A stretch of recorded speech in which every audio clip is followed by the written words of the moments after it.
What is up, beautiful people? It's Wolf Brother Mythos from the channel Frost and Fists, and welcome to tonight's show.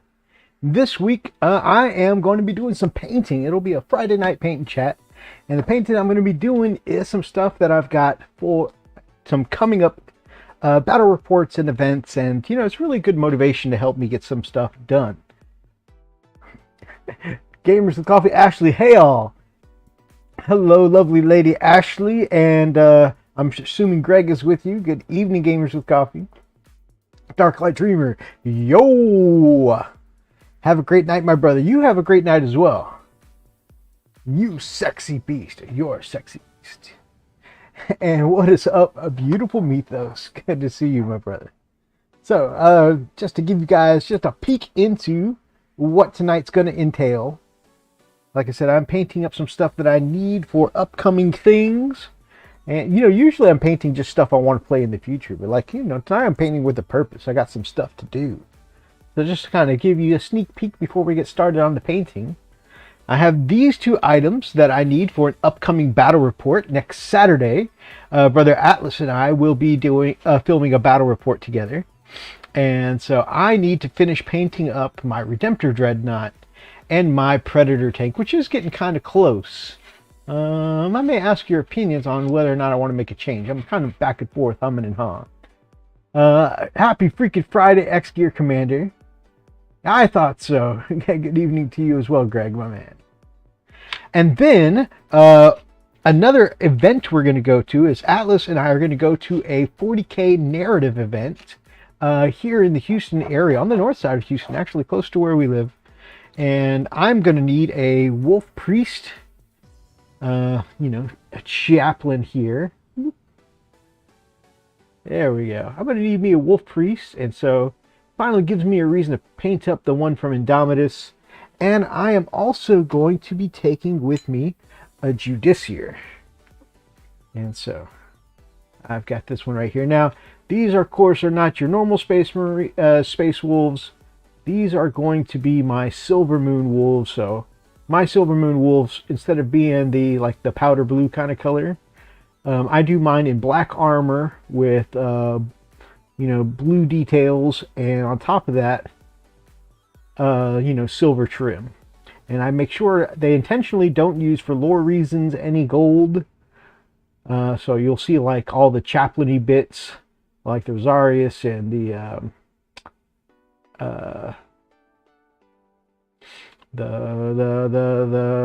chaplain mall thing, that's name escapes me, at the Crozius. Mine are all going to be silver instead of gold. But that's because my Space Wolves don't use any gold in their stuff, really. So, yeah, I've got a couple of Wolf Priests here to paint up. Of course, we know that Judiciars, are of the same order as the Chaplains. So they're all kind of pseudo-religious figures, meant for morale and discipline purposes and stuff like that. So we're going to paint them up for an upcoming narrative event. It's actually going to be really good. It's going to be a 2-day narrative event. We're going to take a look at the website here in a little bit. But it's going to be a 2-day narrative event, and yeah, we're pretty stoked to go. It's going to be up, starting at 1,000 points and going all the way up to 3,000 points. So it's going to be some pretty big times, I think.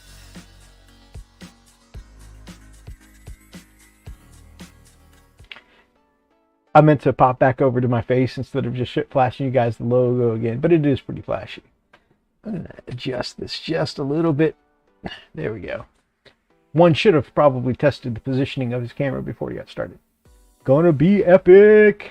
Speaking of things that are going to be epic, that I'm really stoked about, Darklight Dreamer has not painted a whole lot of Warhammer in a long time.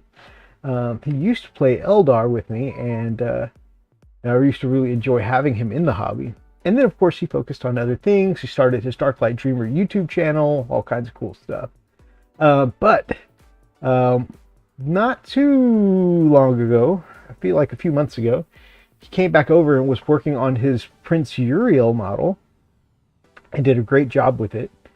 And when I was revamping the channel and kind of, redoing my artwork and all of that, he volunteered to come on and do some painting with me on one of these paint-along nights. And it would be a great opportunity for him as kind of a newer painter, and me to paint together. And I'd love an opportunity to paint with my brother. And on top of that, I can give him some tips and, some tips as we paint along together that someone like myself, maybe not an expert, but a more experienced painter, might be able to pass on to my newer painter, younger brother. So I think that would be really cool.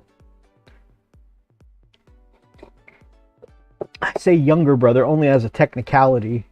Throughout most of our lives, you got to be Bob Ross and me. I'm going to do my best. We got to paint a happy little elf here. There are no mistakes, only happy accidents. Exactly. So yeah, I think that would be really neat. And like I said, my brother's been out of the hobby for quite a while, so it should just be a pleasure to be painting with him again. So I think that would be great to see. Y'all let me know what y'all think of, that kind of exchange where I paint with a newer painter and my younger brother. Well, since I have Greg and Ashley in the chat, I may have to hit you guys up for some more coffee. This is the last cup I have of my Gamers with Coffee brand coffee. So yeah, the bag has been enjoyed and consumed.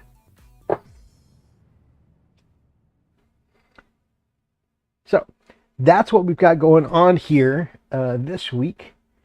Just to kind of show you some of the things that I've done this week, my pork chop, as it were. I've gotten a decent amount done on my Wolf Prist this week. When I made my list, decided I needed a Wolf Prist. Am I going to get you to focus there? Do I need to bring you back to the other camera? Let's try that. Let's go down to Table Town. Yeah, that's a little bit better. But yeah, so I've gotten a lot of the details done. Like I said, most of the accoutrement is silver. I've done a few layers of blue on here. I started all the way with a darker Imperium blue to get in the creases of his robes here, and highlighted all the way up to Pro Acryl blue from Monument Hobbies. Just let us know when you order. Will do. Brother Roxas, yo!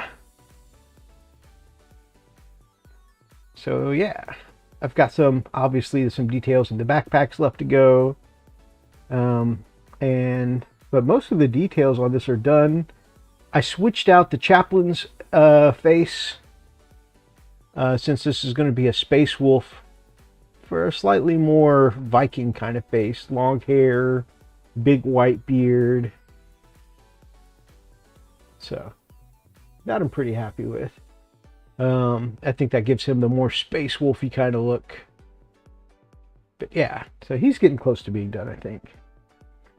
The Judiciary's just barely been started. In fact, I did some airbrushing to get his blues down, but I feel like they could be highlighted up a little bit more. They're a bit muted. And then he's still got all the silver detail to come out. Normally I do power effects on the swords and whatnot here, but I don't know, something about the Judiciary's Executioner blade here. I don't know, I might just leave it like regular, like steel colored, being an Executioner's blade.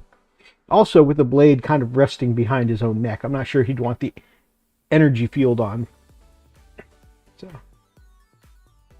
yeah, that'll be fun. So yes, those are what I'm taking to the narrative event. I'll go over my list with you guys. It is, because it's a narrative event, it's not meant to be like a super efficient tournament list. There's just some stuff I'm taking in there for fun. I wanted to try fitting in my Leviathan Dreadnought, but I just wanted to take too many of my newer toys. Like I've got my Blade Guard in there, because I'm not sure I've ever gotten to use my Blade Guard before. But I've got my Blade Guard in there. I've got a bunch of stuff. Of course, because it is a narrative event, they're only allowing us to take one named character per player. And so I chose Murderfang, which I thought was going to be fun. especially since I've done my Wolverine style kind of conversion. If you haven't seen my Wolverine style Murderfang conversion based off of a Contemptor Dreadnought, check out our YouTube shorts, and yeah, you'll be able to see my version of Murderfang. But yeah, I picked out Murderfang for my named character, and pretty hyped about that. Brother Atlas and I, about 2 weeks ago, played a game of 40K that we had a lot of fun. We didn't get to finish it, but we really enjoyed it, and we're going to replay it as a battle report. And so I was playing with these two guys, like half painted. I've done a lot more work on it since, but yeah, I want to get this fully painted up by the time we go to film that battle report, just so that way things are nice and clean for the screen. But this week, so I've broken out the airbrush. So where I had done the shading earlier, some of it pooled poorly, like on the front plate here and over here, you know, these front plates of the turret top here. So I broke out the airbrush and masked off like the gunner and whatnot, and just kind of cleaned up some of that, and it looks much smoother now. I painted the gunner on top, and I gave him one of the heads from the Primaris Incursors set. So he's got like a Cyclops style mask, and he's got like this like sensor on his mask here. I figured a sensor might be good for gunners who's looking for targets and stuff like that. But yeah. And I did the white shoulder pads to, you know, kind of mark him out as a veteran soldier, you know, plugging away with this Stormbolter here. Also, I just kind of like the white shoulder pads, not gonna lie. Now, here's something I would like you all's opinion on. So I added in the energy effects here for the las cannons. This being a Predator Annihilator. It's the Quadra las cannon build. Technically, it's only 3 shots of las cannons because this one's just a single twin linked one. But anyways, I'm going to probably redo the heat bloom here tonight. I'm not happy, and not enough of that red is showing. I think it got mostly covered up and turned purple. And so it's like not very multicolor here. I'm probably going to redo that to steel and paint over it again tonight. So that's going to be something that we do on live on camera tonight. But I did the energy effects here, and I love the way that blue transitions to the white hot coils here on top. And I feel like against the blue armor here, the kind of blue fading to white hot coils, the effect is kind of lost. But of course, you can't see a whole lot of the coils anyway. So, do you guys think this las cannon effect on the side here is fine as it is? Or do you think I should paint the armor around it white, like the turret up here? So that way it'll have more of this kind of like, you know, the white armor, and then kind of the blue transitioning to the white hot coils here. I've been of two minds. A part of me says it's just fine, leave it alone. Part of me is like, no, go ahead and paint that white. So that way, A, it matches kind of the turret a little bit, and B, it'll make that energy effect stand out. Let me know what you guys think. But yes, I have been of two minds about it. Almost over here flipping a coin like Two-Face.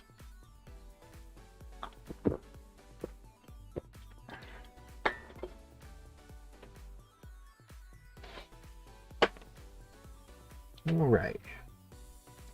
Where did I set down my red paper?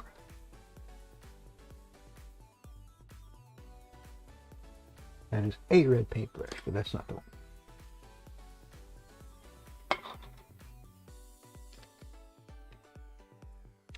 Like it the way it is. Thank you, Ashley. And that's why I like to ask opinions, because sometimes I feel like I'm just doing too much, you know? Like, you know, stop touching it. Leave it alone. Because sometimes I get in that headset where I feel like I got to do more and do more and do more. And then it's like a little more, a little more. I effed it up. So sometimes I just need to be told, you know what, leave it alone.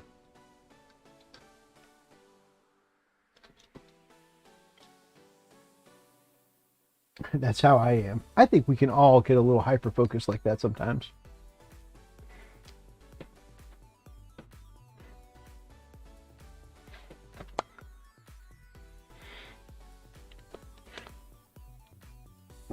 What else I got on my pork chop?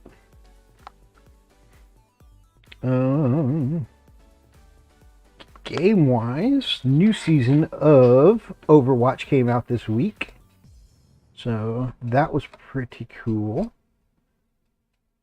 It's got like a huge like sci-fi Cthulhu-esque kind of thing going on in this season. And it's pretty neat. Like there's an entity called the Ravager. And it's like the Ravager is basically like Space Cthulhu. And the entity is like trying to, you know, take over you and your companions. And you've been fighting against like this robot organization.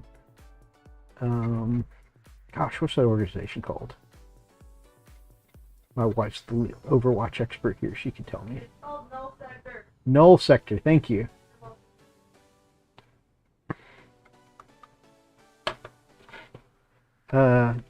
Anyways, you've been fighting against this robot. You know, they're kind of the Skynet. They're like the dark AI that wants to kill humanity, called Null Sector. And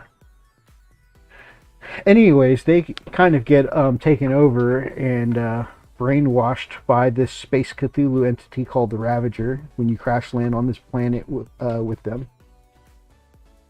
And you're fighting them, and they get taken over. And what's really cool is if you play their 4-player mode, it's basically like you trying to repair your ship and get away from them as they get like taken over and whatnot. But one of your party, and it selects a random member of your party, starts getting whispers to betray your team, Roxas. One of your party members, and it's random every time.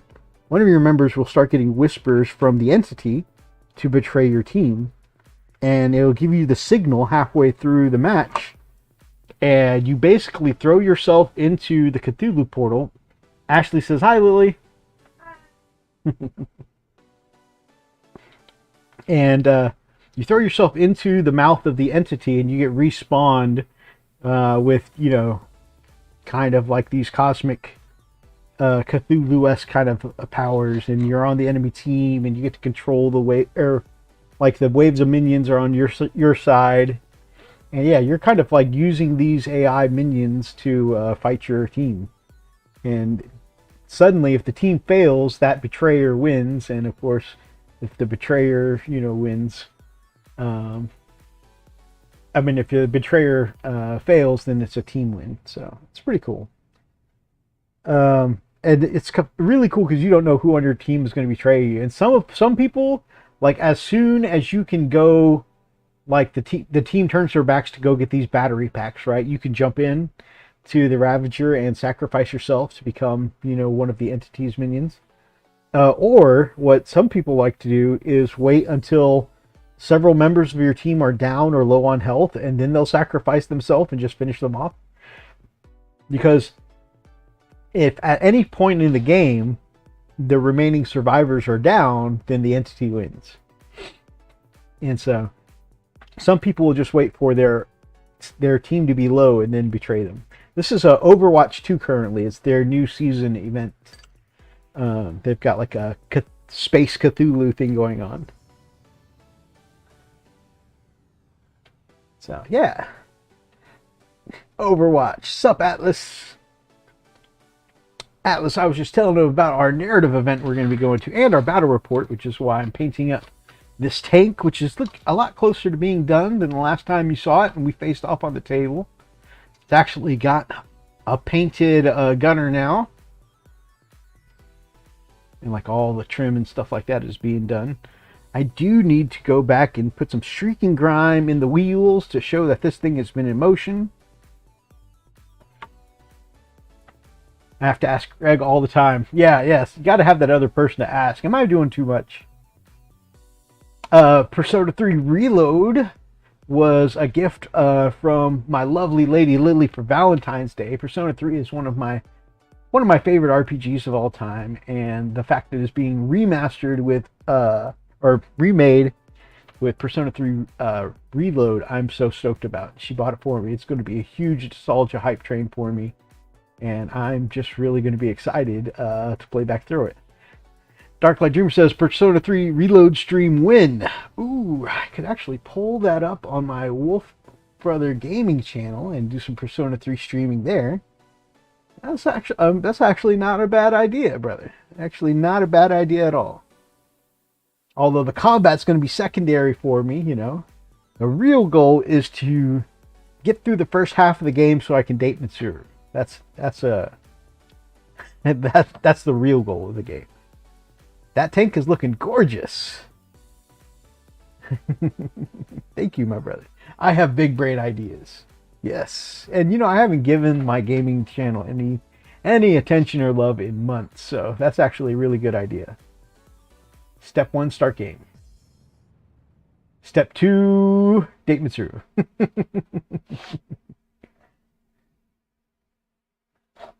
Step 3, date Mitsuru. Exactly. Exactly. That's how I play the game.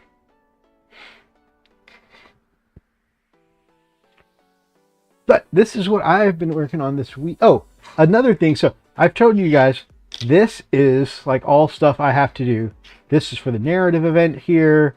This is for the upcoming battle report here.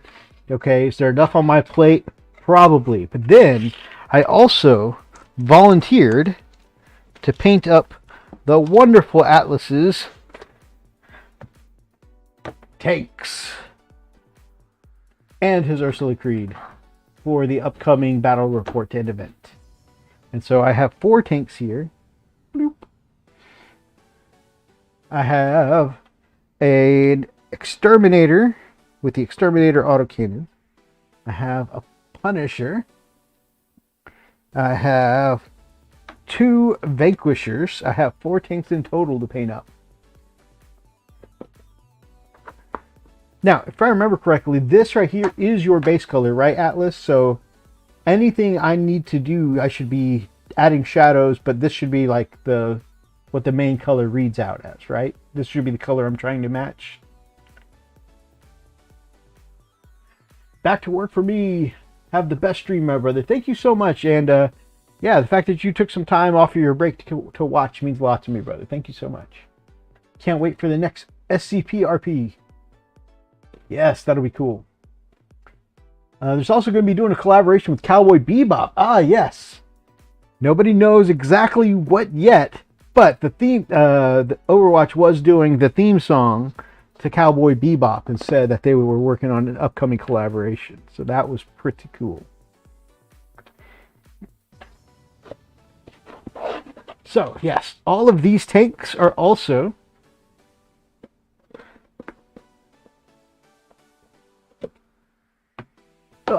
so that is also on my painting desk. So I have a load of tanky Imperial Guard goodness here. And then on top of that, I have my Lady Creed here. And I've got, which is already painted and ready to go, but I have Brother Atlas's Krieg style Ursula Creed here that he's going to be taking to the event. So, yes, lots and lots of painting to do, but looking forward to all of it. You guys know I love painting up Imperial Guard tanks. That's why I volunteered to paint up these tanks here, because Imperial Guard tanks are just so freaking cool.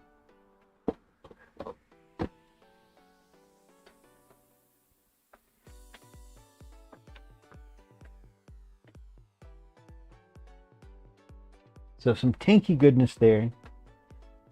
So I've got a lot on my my plate to paint right now, and still I you know, sometimes you just get that wild hair and you just gotta you just got to, you know, paint whatever comes to mind, right? And so this week I also took the time to base coat all of the cloaks on my big squad of Tanith slash Catachans. So why? I have no idea. I really have other things that need to be ahead in the queue. But yeah, I was just like, I had a long work day the other day, and I was just like, oh man, I should really do something to de-stress. And I saw all of these beautiful cloaks sitting on the table, and I was like, you know what? I just want to put some greens down on all those cloaks. So yeah, we've got a squad of Tanith Catachan here.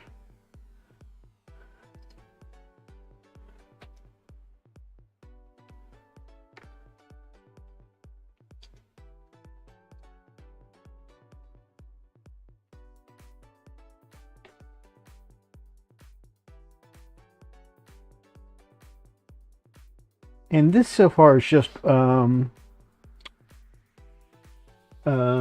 Warboss Green, but Waflesh as my base green that I use for my Imperial Guard. But here's a really cool running pose.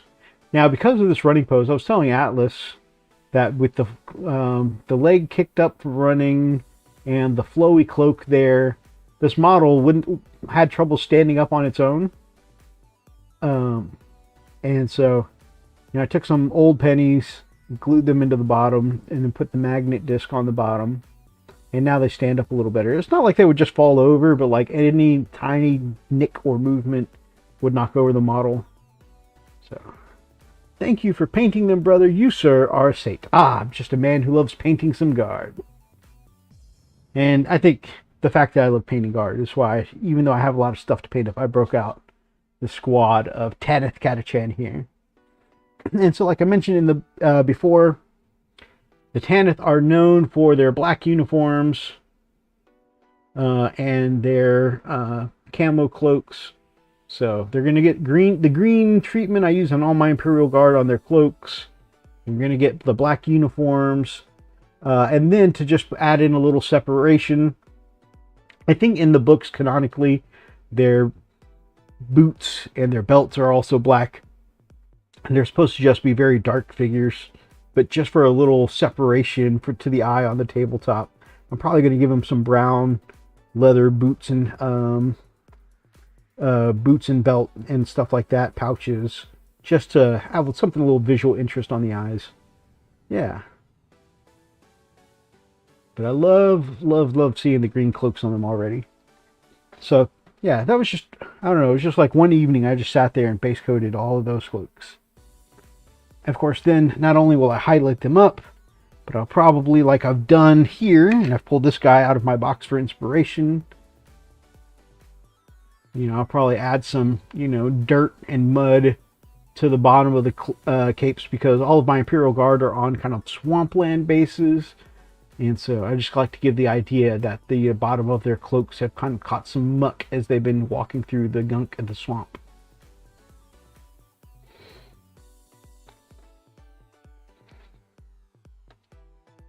For Tanith!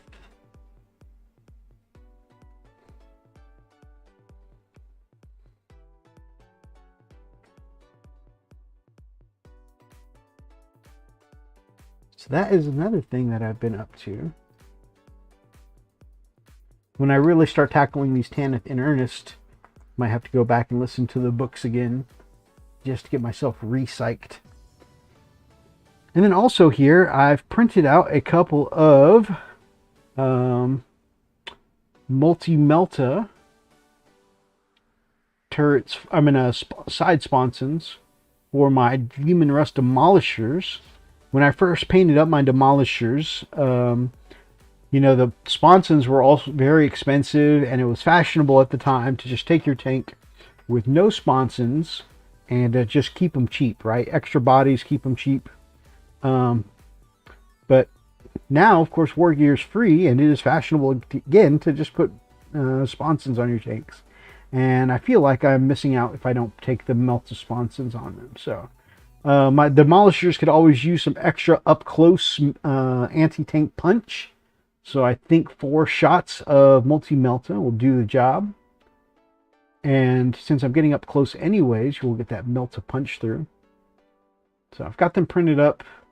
They're a little bit smaller than the GW ones, but they'll fit nicely on this. I've already measured them. They'll fit nicely on the little side doors where the sponsons go. So yeah, it'll help me get my tanks WYSIWYG.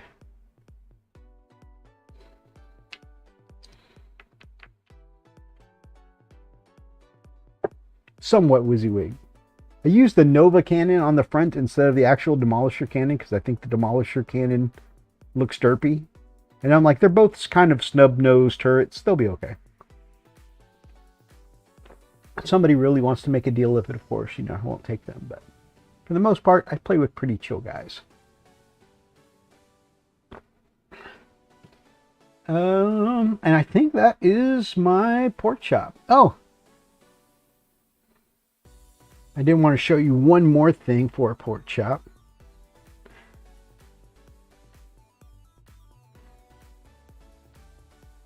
We'll put it under Art of Zavik.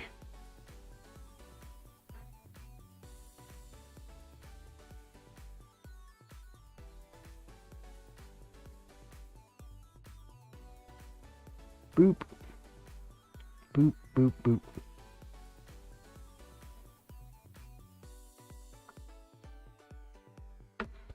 One more thing, guys. One more thing.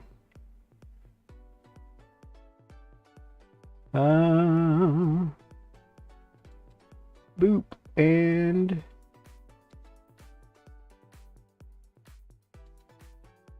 aha.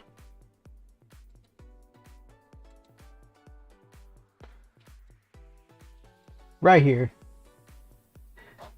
So this is another kind of pork chop thing. I went out with these absolute legends.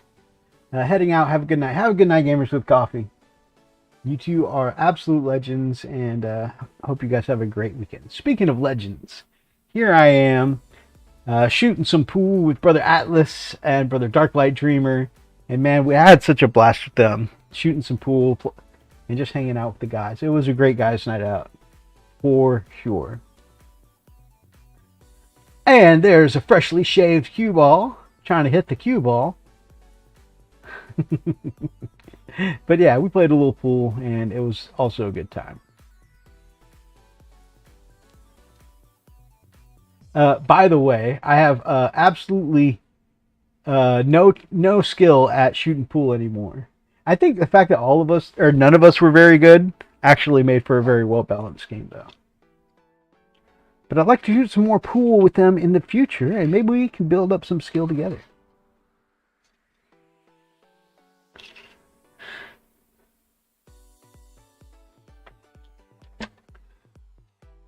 All right, what is next to paint on this guy?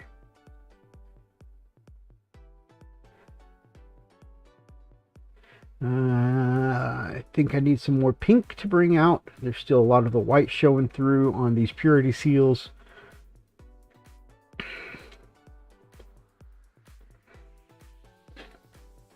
A little gold to bring out the purity seal there. Oh, wait, we're not doing gold. So maybe we'll make it either silver or spot of blue. It was a fun night. You legends are a blast to hang out with. No, you're a blast to hang out with, sir. And Raz.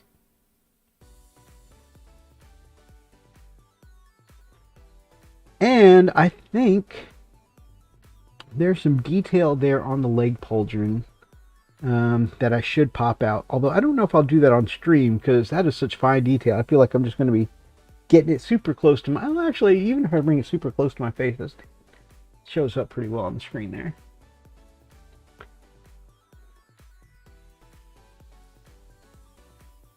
Paint it silver and then tint it with the contrast later if you want to. I think that's a good idea. That is a good idea, Brother Hellchild, and welcome to the chat, Hellchild. I don't know if I said hello to you earlier, so it's good to see you, my brother. All right.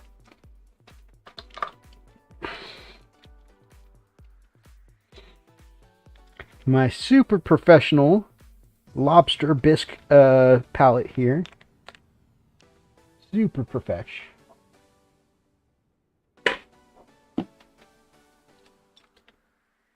Nate's Miniatures. Hey, mate. Just thought I'd jump in for a few minutes to say, hey, good to see you, my friend. Hope you're doing well.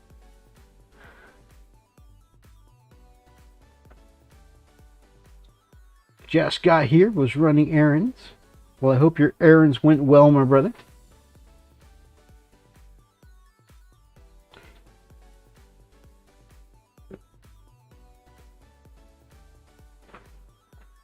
This is my first night using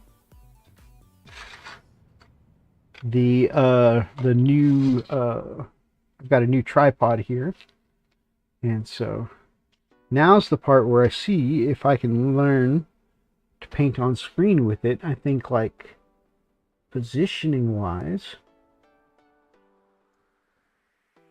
okay, that's not, I mean, that's not super well focused, but it's been worse.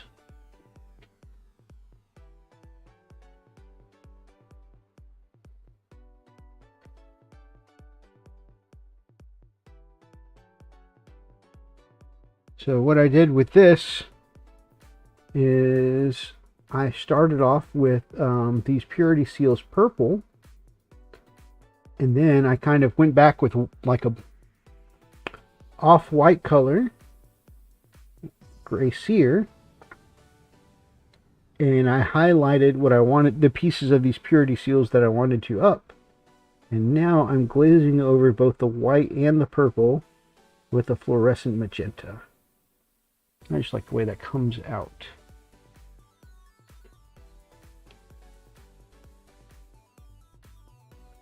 But man, sometimes that magenta can be really watery and takes a lot of layers to get it looking right.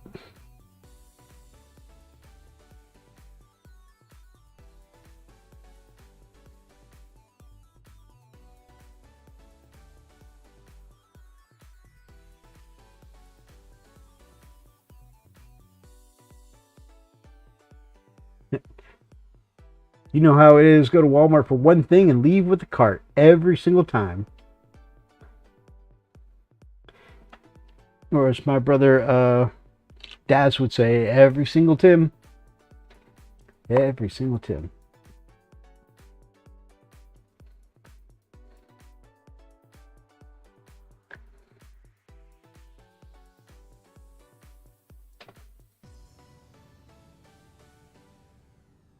Alright, come in here with the silver and try and get this fancy bit of detail on the leg armor.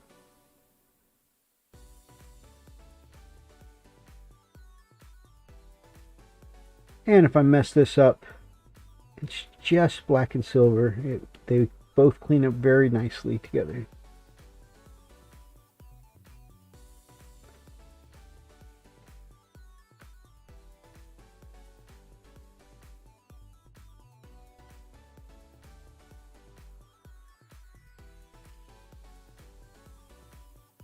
So what have you guys been working on? Your brother Thomas is working on a new hobby space, which is pretty cool. Dedicated hobby spaces are such an incredible luxury. But you know, it really can be anything.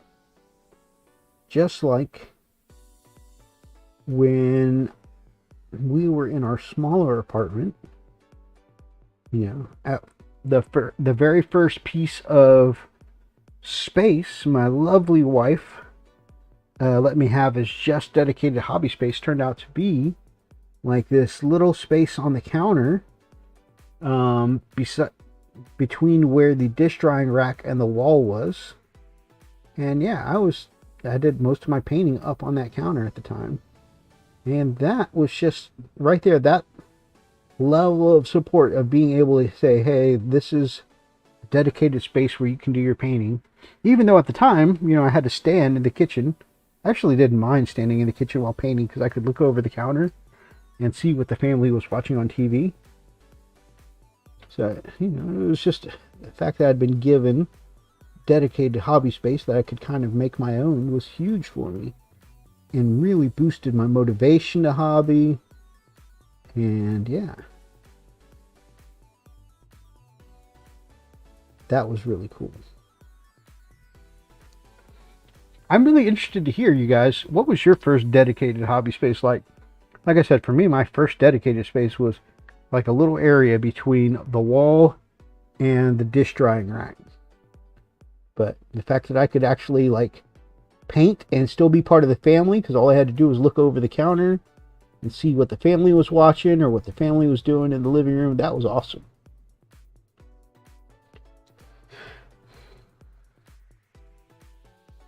Honestly, it had like some like side benefits too that I didn't even think of before.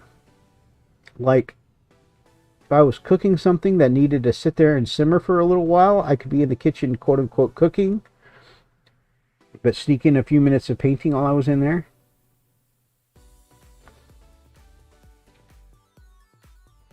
All right.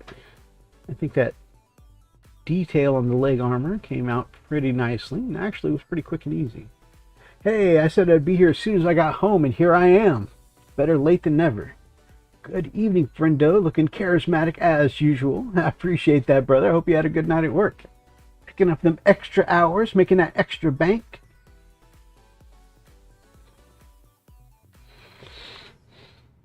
Yeah, tonight there is not a lot of news from the gaming world, so we're just doing a chill paint and chat, especially since I've got a couple gaming pieces I plan on taking to some upcoming events.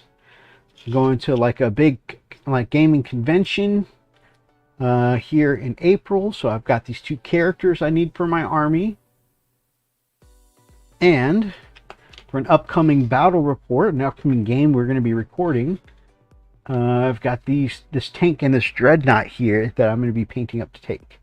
I mean, I could obviously film the game, you know, with them unpainted, but since I have the opportunity to get them painted ahead of time, then I figured I might as well.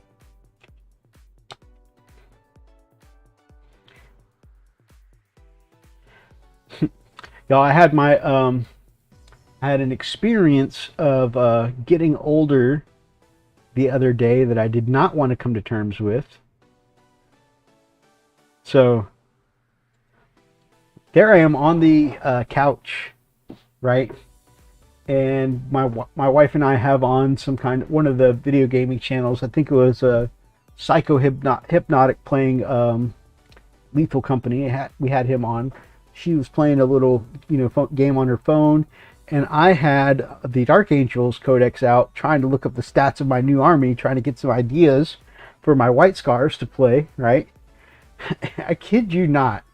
Okay, one of the light bulbs in the living room's a little burnt out, so the dim's a little, you know, it's a little dimmer than usual, but it's not like you can't see anything, right? Except I had what felt very off for me. It felt too dim to read, and so I ended up putting the light on my phone on so I could look at the codex in the living room that had the light on just to read, because I felt like the light was too dim. And I just had this flash of being in a restaurant and seeing an older couple, you know, using the light from their phone to read the menus. And I was like, I'm the older guy now. I do not want, take it back.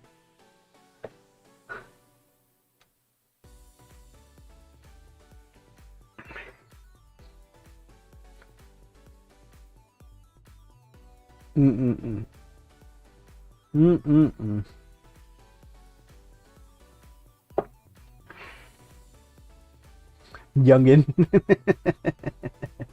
I know I'm still a youngin to some of y'all. You know, I'll take it at this point.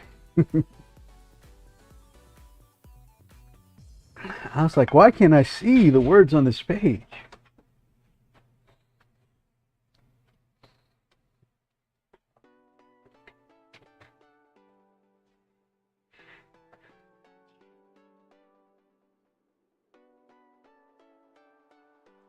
All right. As they say on Distractable, gentlemen, we are getting old.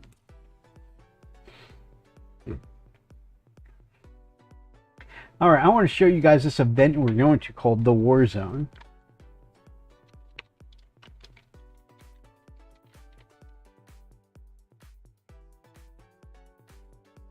That's not it.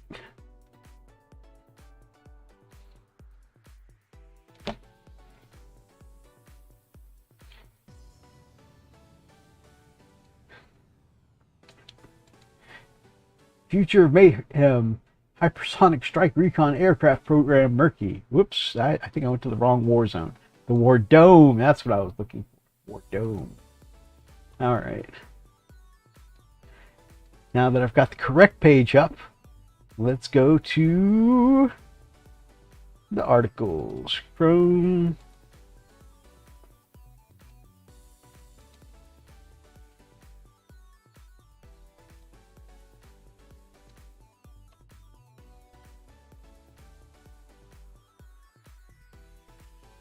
All right, I said go to Chrome.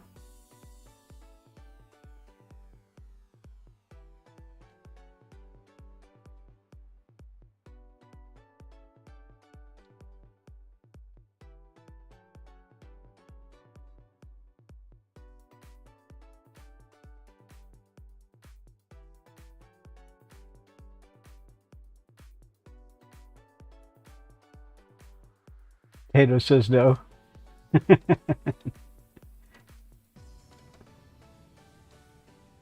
I don't think this is a this is not a potato problem. I think this is a mythos problem.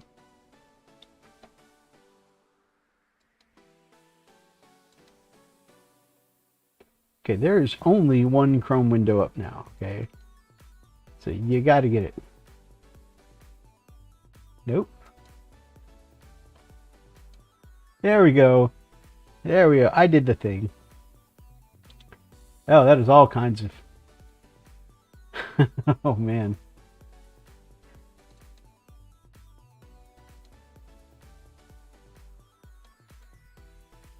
This is... What a swell treat. What a swell treat. Okay. Okay. Now on all screens. Okay, I think here we are. Persona 3's hit different in your mid-30s compared to your late teens. That's true. Fixed it. All right, here we go. This is where we're going, guys. This event we're going to is called the War Dome, or the little convention we're going to is called the War Dome. Now, they have, if you are tournament players here in the Houston area, they have a 40K GT tournament, a Grand tournament. They have a Horus Heresy event. They have a Blood Bowl event. They have an Adventure League epic event. So, you know, if you're here for the D&D Adventurers League. There's Flames of War and Team Yankee if you're here for the historicals.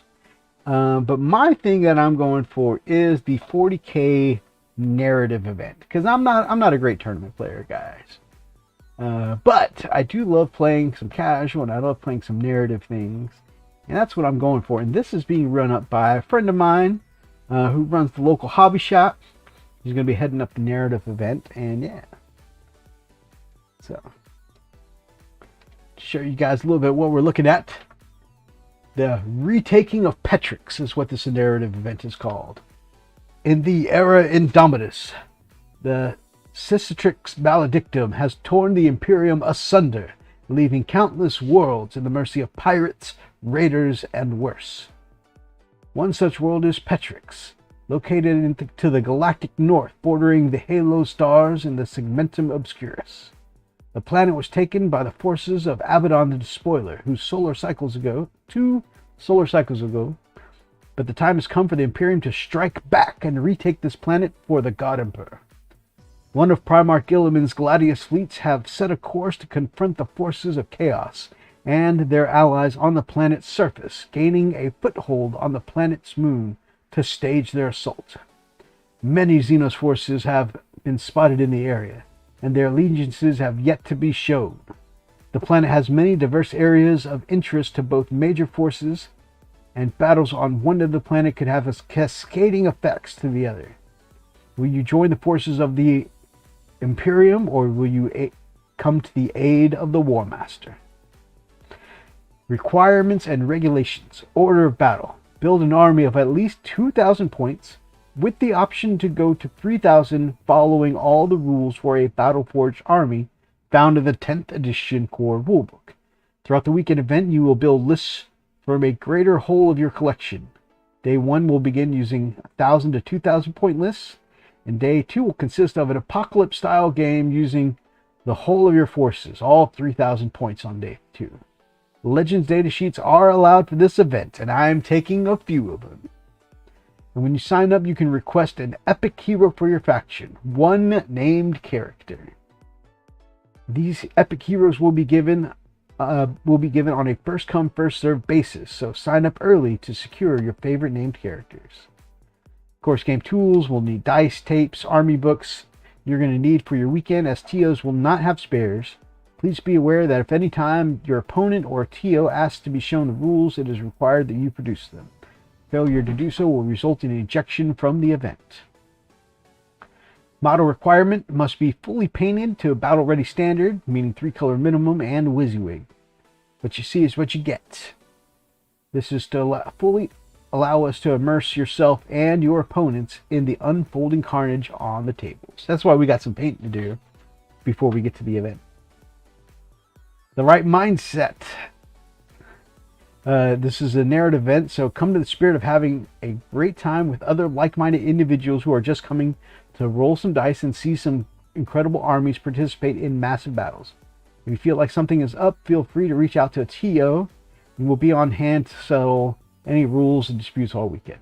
Now, about that mindset, of course, it's a narrative event, so we shouldn't have anyone bringing the most meta ball-stomping list possible. However, because I was asked, okay, do you think, it won't be important to bring a strong list? I feel like there's always going to be some people out there who are that guy that say, oh, I'm just bringing a fluffy list, it's something easy, and then they bring like the most meta ball-stomping list possible. And so you've always got to think about there's going to be the potential for that guy. But I've brought us, a not so strong list. I'm looking for something a little fluffier. It's not super fluffy. It's pretty fluffy, but it's not like a pushover. But it's definitely not optimal. I have very little tank busting in my list, other than maybe what my melee can do. Major factions, of course, there'll be the soldiers of the Gladius, which will be Imperial forces, legions of the War Master, Chaos forces, allies of convenience, Xenos forces in the area, falling into one or both of the above factions as their goals coalesce. So as we make narrative things happen in this game, sometimes these Xenos forces will have reasons to join either the Imperial side or the Chaos side, and depending on what the goals of those Xenos races are, may even jump ship from team to team. It's cool. The award's going to be listed here is Best Sportsman, as chosen by the TOs and the event organizers. Best Painted, man, I would love to go for Best Painted. I'm bringing my Space Wolves, though, my first painted army, which still look pretty decent, but they're not as well painted as, say, my Imperial Guard or my Ultramarines, or even my White Scars. Chosen of the War Master, best in faction for Chaos, and of course enemy without, best faction for Xenos, and of course hero of the Imperium, best in faction for Imperium. So it's cool that there's going to be 3 best placement settings: best painted and best sportsman. So that's pretty cool. So yeah, I'm really hyped to go to this event. Playing 3,000 points is a huge amount of points, but man, it let me fit in a lot of toys. I am going to share my list with you guys if you like. And I'm probably going to lay down a little more paint, and we'll come back to the list.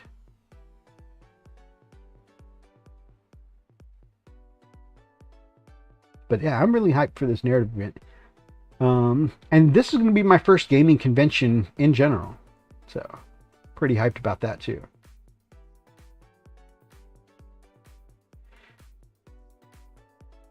All right, sharing my 1,000 point.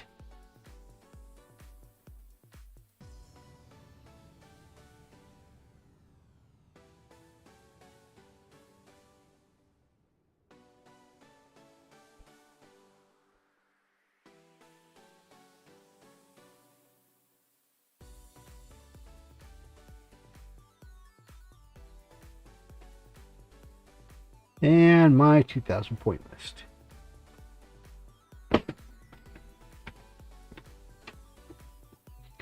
All right, and before we move over to those lists, we're going to go back to Table Town, and I'm going to lay down a little more silver.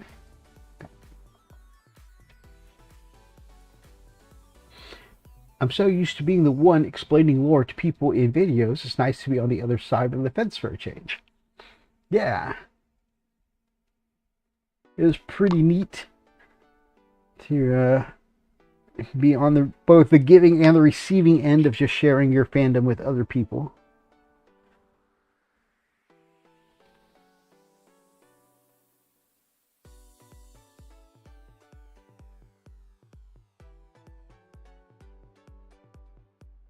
It's going to feel weird doing a 40k sword without some kind of crazy energy effect. I think a simple steel blade seems fitting for an executioner's blade.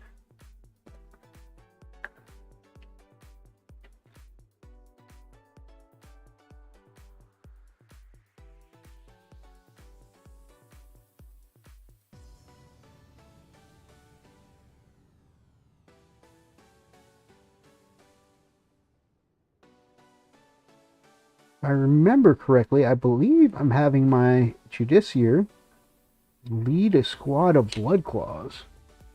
I love hearing people talk about their passions. I have a high level of respect for that deep love for art.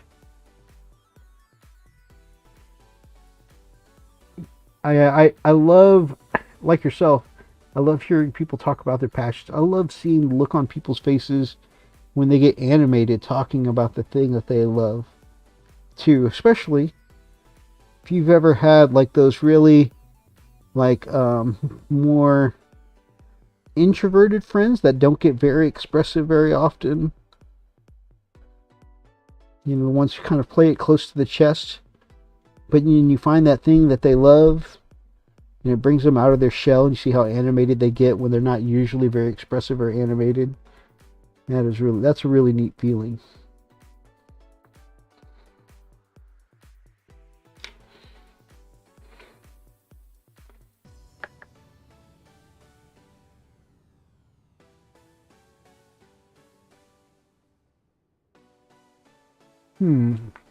That's probably going to need some fixing. See if I can... I don't know if it'll show up on camera. So at one point, this sword kind of bent and didn't quite snap, but it got very structurally weak. So I reinforced it with a little super glue and bicarbonate mix. And I thought I smoothed it out with a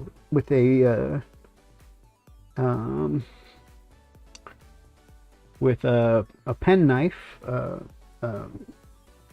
X-Acto blade, Jesus. But you can see just a little bulge there, so I might try going back and shaving it again before I continue painting that up too much. I mean, from the tabletop, that kind of bulge isn't going to be massively noticeable, but just looking at it, I notice it.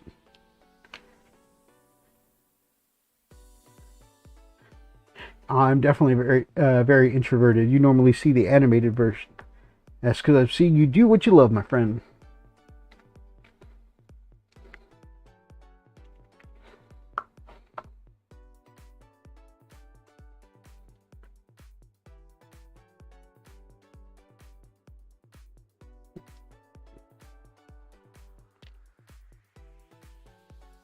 Still getting used to painting on camera. Not that I'm very focused anyways. It's mostly focusing on this dreadnought in the background I've got here.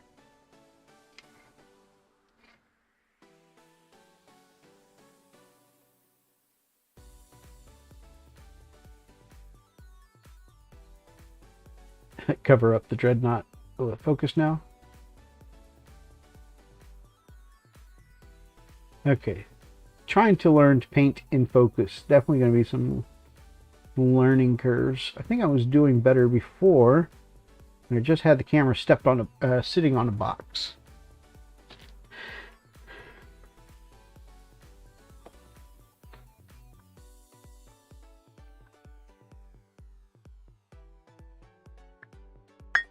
The only thing is that with my camera up on this tripod, I've actually got a lot more room to paint. Oh, well, maybe this will be okay. It's like it's still trying to focus in on that dreadnought in the background. What if we just move him altogether? We'll come back to him.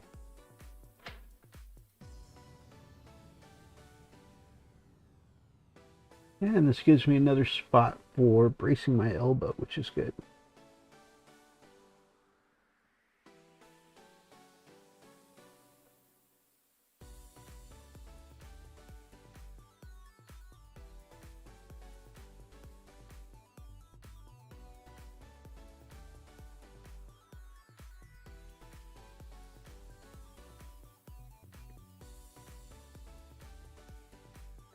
All right, I think that's working out a little bit better, actually.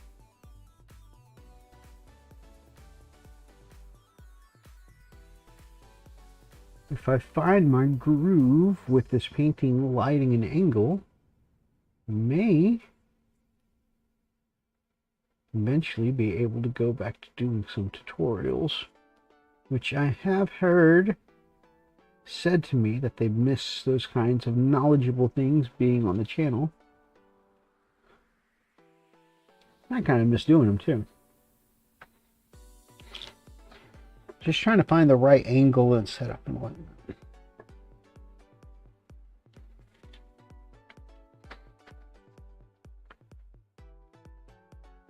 Okay, I think since we moved the dreadnought, it's actually looking a little better.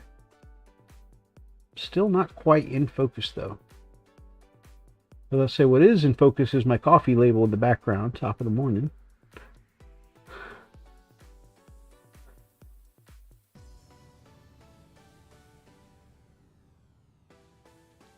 You can see a little overspray here on this black leg. I'm going to have to repaint that black for where I airbrushed on the robes.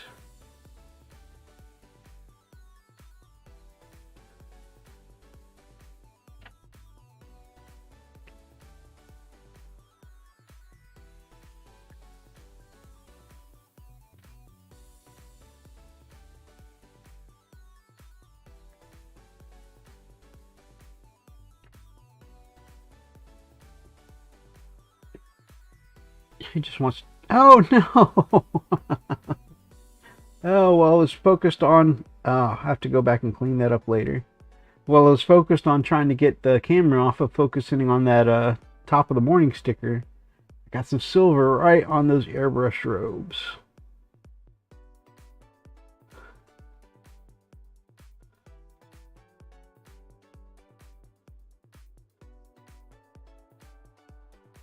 Well, you know what? It doesn't need to be perfect.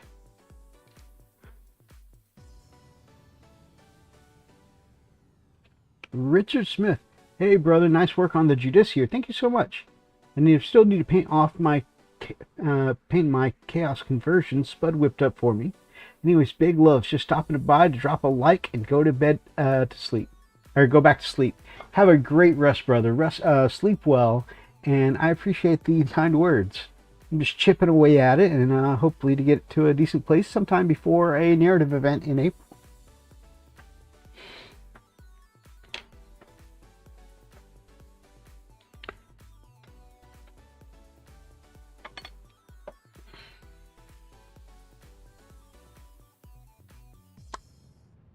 Okay, my midtone was a little bit of Macragge blue.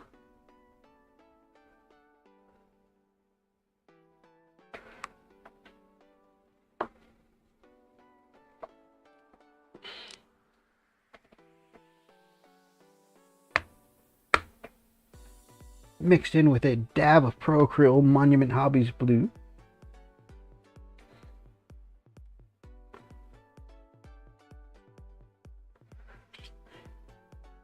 We're just going to paint back in this mid-tone here. And then we'll go back and paint in some shades and highlights. Ah, 50-50 matched perfectly. Cleaned it up like I never made a mistake and painted silver there.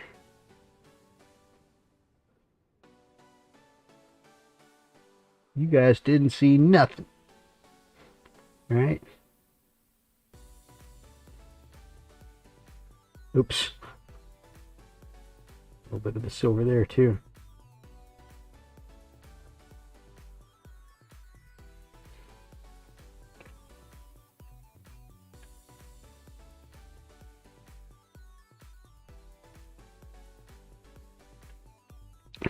Easy clean, no problem.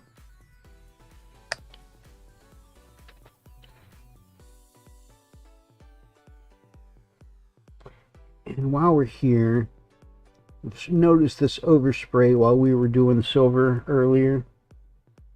And I just want to clean up this overspray on the black so we have a nice clean black base coat to start from. Start putting on our silver details and stuff like that, and our highlights, all that kind of good stuff. So I'm sure I probably could clean up the overspray later on, but it was just bothering me.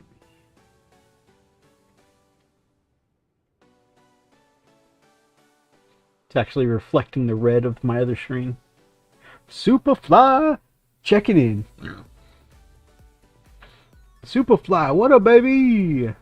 Good to see you, my brother. Like I said earlier, long time no see. We really got to catch up sometime. Alright, see? Easy cleanup. You know, that is something that for the longest time, keep in mind, I am someone who had some really bad anger problems, especially when I first got into this hobby. And no one explained it to me. How easy it is to clean up, missed brush strokes and stuff like that with your previous color. And so I used to get so mad at myself for having missed strokes. Like, I would literally want to break something. And when you have a hobby should be your, stress-free zone, right? A hobby should make you want to break stuff and, that kind of thing when you make a mistake. A lot of people don't realize with our hobby, it's just layers of paint, guys. We can always go back, add in another color, even if we need to strip away a previous color, and we can fix it. We can make it work. It's no big deal. And like I said, it took me way too long to figure that out. I used to really get upset with my own paint jobs.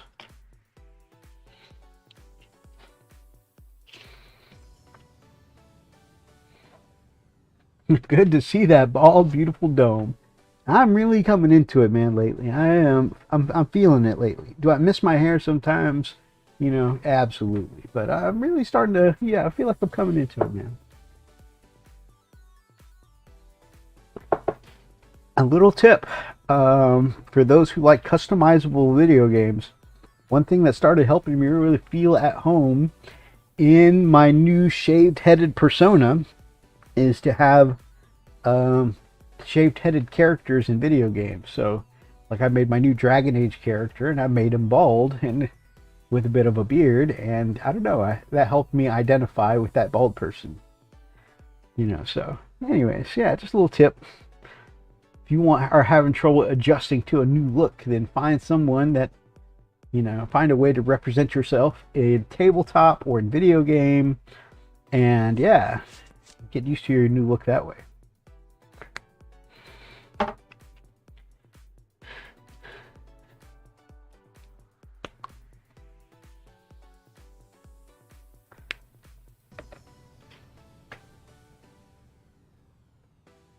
Go ahead and do the cross guard.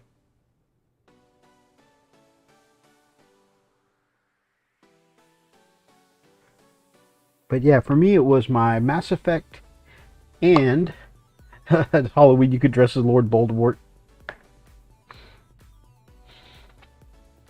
Yeah, for me recently it was my Dragon Age character and my Mass Effect Andromeda character. I made both of them bold, and that really helped me, you know, kind of come to terms with my new shaven-headed aesthetic.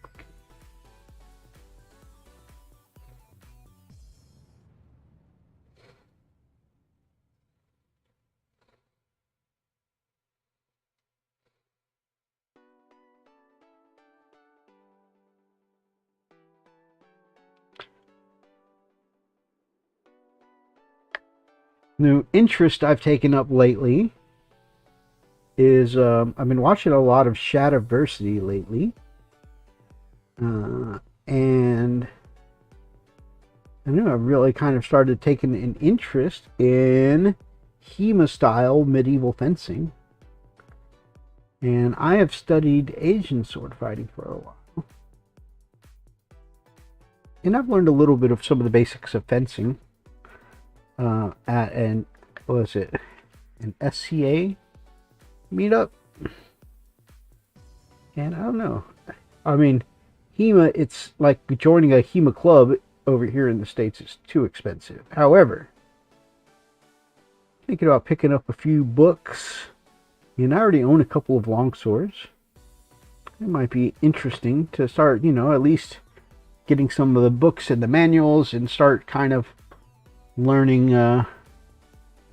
HEMA style fencing and my, you know, longsword fencing in my spare time. I think that'd be pretty cool. Speaking of BioWare, can't wait for Dreadwolf whenever that's coming, but I'm thinking I'm going to have to replay the Outer Worlds to scratch the Mass Effect itch. Very nice. I recently, like a couple months, maybe a month or so ago, finished Andromeda, and I'm taking a break at the moment to play Dragon Age Origins, because that's my, you know, I've been having a rough time with work and some other things lately, and Dragon Age 1 Origins has been like my comfort gaming, you know, deal. But when I get back to it, I plan on finishing my second playthrough of Andromeda. First time I romanced Vetra, the Taurian, and she was very sweet. But being someone who likes overly strong women who can kick my butt, I want to try another playthrough.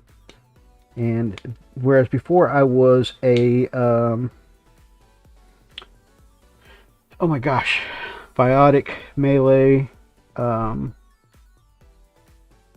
a Vanguard, a biotic Vanguard. I'm playing through as a biotic caster this time. The caster is called a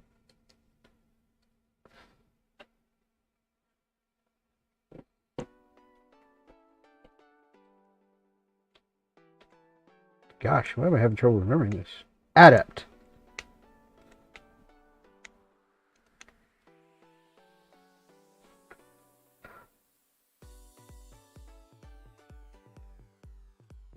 So yeah, so last time I played as the Vanguard, I'm playing as an Adept this time.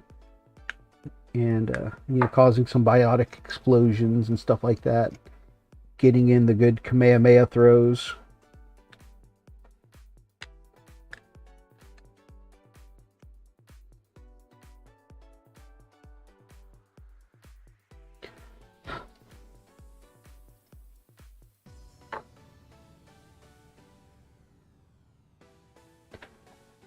That's Final Fantasy X or Kingdom Hearts for me. But Dragon Age Origin is very nostalgic. I feel like I'm back in my old apartment from 10 years ago anytime I play it. Yeah, there's certain games that do that, that kind of hit that spot. Diablo for Hellchild, that's his stress relaxer game. Comfort gaming. I love the way Darklight Dreamer put it, comfort gaming. Sometimes you just have those games that, you know, take the edge off. You know what that game used to be for me? When I was good at shooters, it used to be Call of Duty. I'd be like, man, I had one of those days at work. Let's get online and just mow down like 10 million people. Unfortunately, I'm not that good at shooters anymore. The man I used to be. And my wife, of course, tells me all the time, like, well, you're good at that because, you used to put hours and hours at a time on that. You used to come home from work and be able to just binge, 6 hours on that. And I do feel like I was really good at Call of Duty at the time. Not like Tyler good. I had a friend Tyler who was just magic. People just would not notice him. Even if he ran around jumping and dancing across the battlefield, people wouldn't notice him. And then he'd be able to sneak up on people like snipers laying down, and he'd be able to twerk on them, teabagging for a little while. Broken keyboard. And then by the time they noticed him, then he'd kill them. Like, for somehow, he was just the most unnoticed guy in all of Call of Duty. Another comfort game used to be those, they were called the Gundam, Dynasty Warriors Gundam, where I just pick out my favorite Gundams and just cleave through tens of thousands of, enemy mobile suits at a time with some of my favorite Gundams all through this different series. That was pretty cool. Alright, while I'm waiting, I just shaved down this sword and some of the bulges on it. While we're waiting on that primer to dry, we can go back and check out the list. There's actually a genre of popular games right now based around comfort and relaxation, called cozy farm sims. Stuff like Stardew Valley, Animal Crossing, Slime Rancher. Unpacking, I imagine, is another one of those comfort games. I enjoyed watching Jane from Outside Xbox play Unpacking. I now have 8 more Wolfen to start. She has the green stuffing, I think, and now have 9 different ones. Nice. That's awesome, my brother. I love Unpacking. Definitely a comfort game. Yes, it seems like it. When I was watching Unpacking, I just get those chill vibes. Sometimes I put that on for relaxing as well. Like, not me actually playing it, but but watching other people doing Let's Plays of it. Overcooked is supposed to be one too, but depends on who you play it with. Some people take it too serious. Oh yeah, watching people play Overcooked, it looks stressful. Alright. I should have the Battlescribe app.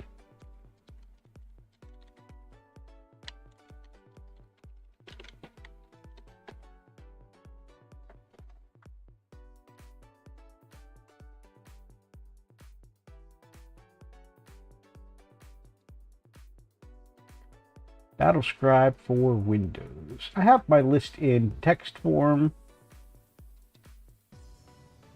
Oh.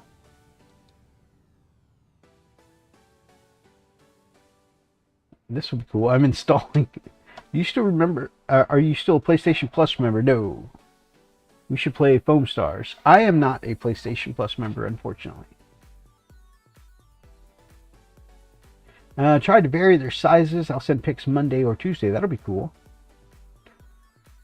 Foam Stars. I'm not familiar with that one. I'll have to check it out, though.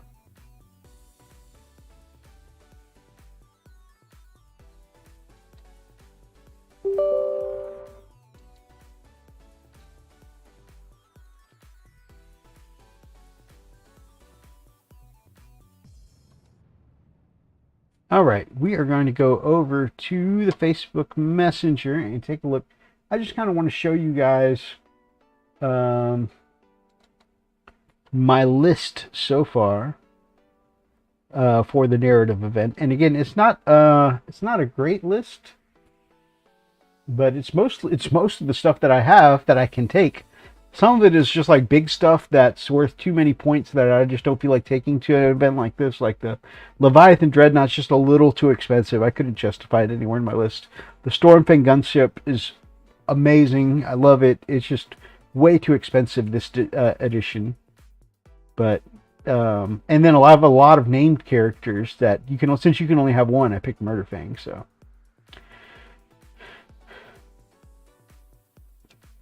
where is articles and art? Okay, All right, I don't expect you guys to like actually take a look.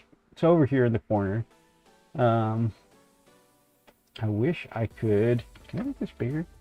Hey, I can make it bigger. How about that? Oh gosh. Okay, we're getting a little. Okay.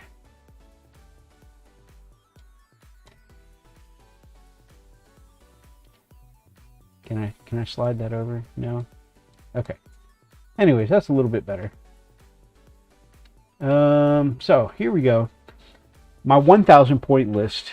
Of course, I'm taking my Space Wolves as a Stormlance task force, which means all of their weapons get the assault keyword, but more importantly, they all get advance and charge, which when you're playing a melee army, is very important. All right, so I am taking an apothecary biologist, and he's going to be the warlord of my 1,000 point, and then I'm going to have a captain that's going to be the warlord of my 1,000 point list, and the apothecary biologist is going to go with some aggressors that I have. Captain's going to have the Mastercrafted Power Weapon and the Relic Shield, so it's going to be the Indomitus Captain and the Indomitus Lieutenant with the Neovolkite Pistol and the Sword and Shield. Having an Assault Intercessor Squad. And Aggressor Squad. Yeah, so the Apothecary Biologist is going with the Aggressor Squad. Blade Guard Veteran Squad, which is going to be led by the Captain and the Lieutenant. So all together, they're going to be 5 Blade Guard. 2 of them special characters. Yeah, it's just going to be a nice beefy unit at 1,000 points to get out and chop stuff up with their blades. Going to have some Wolfen, 80 points. Of course, the leader's going to have claws like in the old days, and then 4 with Thunderhammer Storm Shield. Vehicles. I'm bringing my Sakaran battle tank and a Wolfen Dreadnought. Battle tank, of course, we're going to go. It's got the autocannons, the Hercules autocannons up top. It's going to have 2 las cannon sponsons. So that'll be some anti-vehicle punch right there. But notice that's not a lot of anti-vehicle in my list. Now, 1,000 points, there's not going to be a ton of vehicles, I don't think. But still, just the Sakaran and basically the Wolfen Dreadnought, because it's going to have that Strength 14 battle axe. But yeah, that's not a lot of anti-tank there. And then I'm taking a heavy, an Impulsor with the Shield Dome, get some of that invulnerable save action. And it's going to be basically providing transport for this big 5-man Captain Lieutenant Blade Guard Veteran Squad. The idea is to put the Apothecary Biologist with the aggressors, so that way they can get the lethal hits with those all those bolter and grenade shots, and yeah, just do an overwhelming amount of make my opponent take an overwhelming amount of saves. Yeah, the Sword Squad will go in there choppy. Wolfen will do Wolfen things. I'll probably, because they are so squishy in the last 2 editions, I will probably have them outflank instead of just running up the table, and have them try and clean up some enemy backlines or something like that. But yeah, and then I'll have the tank in the back for support, shooting things, and the Wolfen Dreadnought probably running up the field behind the Impulsor for like that second wave of melee punch. So that's my 1,000 point list right there. It's a 4v4 game where you try and cover your opponents in foam and knock them out with a surfboard. It's wild and chaotic, casual, player friendly, and easy to learn and hard to master. Oh, that's cool. My 2,000 point list is I'm taking my Epic Hero Murderfang, Chaplain and Terminator armor, Iron Priest on Thunderwolf. This is a gift for me from Edict Beer, 40k, Necrons and more. Taking my Judiciar, a Battle Leader on Thunderwolf, Pack Leader with Plasma Pistol, and Wolf Lord on Thunder Wolf. And I love that you can take the Wolf, a Battle Leader on Thunder Wolf without taking up a slot. You know, basically the Lieutenant and the Captain can both be attached to the same unit. I'm taking 9 Blood Claws with the Judiciary. They will have, so it'll be these 10 Blood Claws. And I meant to put the, to upgrade the weapon to a power weapon. But yeah, so they'll be led by the Pack Leader with Plasma Pistol, Thunderhammer. And then on top of that, they'll also have the Judiciary with them. So those 11 Blood Claws there are going to have strike first because of the Judiciary. And the Judiciary's got, you know, some pretty good melee as well. So they'll be riding around in a Rhino and then jumping out and beating some stuff up, which will be pretty cool. Classic Space Wolf anti-tank here. I've got Long Fangs. I've currently got a plasma gun on the leader, and then 2 las cannons and 2 missile launchers. Really, if I'm trying to be efficient, they should be 4 las cannons. I only own 2 and 2 because the last edition missiles used to be good anti-tank. But this isn't a competition. This is a narrative event, so I really don't think I need to fix it, but who knows? If I'm feeling a little more competitive later on, I might try and switch those out and paint up 2 more las cannons. But it's just a narrative event. I should be okay. I've got a squad of Wolfguard Terminators with Thunderhammer Storm Shield, and one of them is bringing the missile launcher, the Cyclone missile launcher. Then I'll have 6 Thunderwolf Cavalry. Unfortunately, the Thunderwolf Cavalry all have heirloom weapons this edition. I am taking 6 Storm Shields, though, for the invul save. And like I said, that big squad of 6 is also going to have a captain, also going to have a lieutenant, and so it's just going to be a big Thunderwolf squad. I am bringing my classic box Dreadnought with twin las cannons. Okay, nothing Primaris about it, just the old school box Dreadnought. And the twin link las cannon is only 1 shot of anti-tank, which is kind of disappointing. But it's going to have the las cannon and a missile launcher. And so again, missile launcher is not great anti-tank because of the low strength, but it's going to help chip away a little bit. But also its ability is Wisdom of the Ancients will give me +1 rerolls of 1s on nearby infantry units. So I'm going to stick him next to the Long Fangs and help boost my Long Fangs.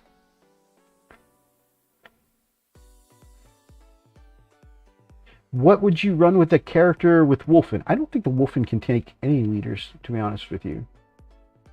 I could be wrong. I'll have to take a look into that, but I don't think the Wolfen can take any character support. I'm taking my Redemptor Dreadnought with the Icarus Rocket Pod, the Plasma Incinerator, and an Onslaught Gatling Cannon. Just because Redemptors are good and punchy, and mine looks extra cool because Brother Richard converted it up with the claws of Bjorn as the fingers of this Dreadnought. And I'm also taking my Relic Contemptor Dreadnought. Again, Cyclone Missile Launcher. And it's going to have a twin las cannon. But of course, that las cannon is 1 shot now, twin linked. It's no longer 2 separate las cannon shots. So it's, again, a lot of like, I almost put in a Razorback. But again, it's just 1 shot of a las cannon. So a lot of these twin las cannons, a lot of my anti-tank on my wolves have been kind of like cut in half because they're all twin linked now instead of 2 las cannons. But I'm taking the Contemptor Dreadnought with missiles, las cannon, and fists. So the Redemptor and the Relic Contemptor will both be able to do some punchy damage as well as shooting. And then this Dreadnought will be in the back buffing my Long Fangs. Taking a Rhino, so that way those Blood Claws and the Judiciary can basically hop out of the taxi, start beating people up. And then I just had a spare 80 or 90 points. And so I threw in a Vindicare Assassin. At the moment, Assassins are very good in 10th edition. I'm not sure about it. I could take something wolfier, but I'm not sure. It's kind of just a floating 90 points there, and assassins are very good. Would you say that playing games like Final Fantasy Tactics and StarCraft contributed to your eventual interest in tabletop games?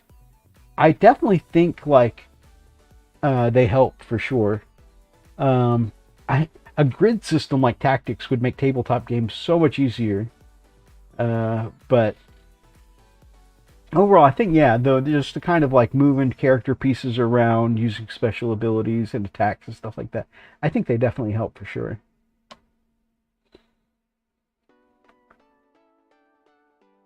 Now, looking at these lists with you guys, I think I might have taken my chaplain out at some point.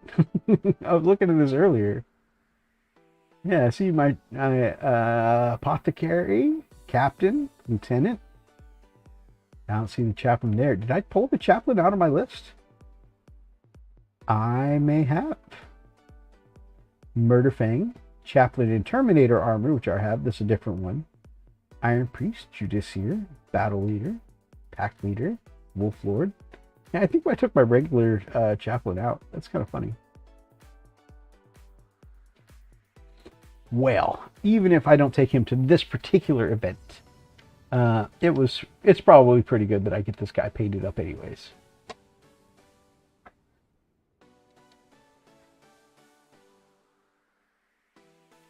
I think it was reverse. Playing RPGs drew me to StarCraft and such. That's cool.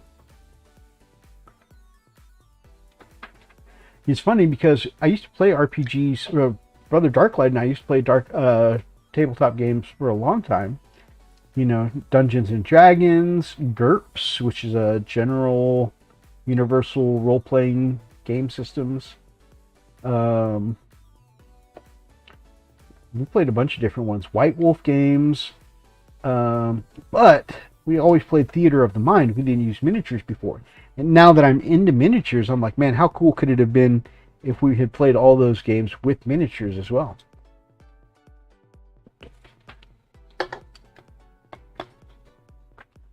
So,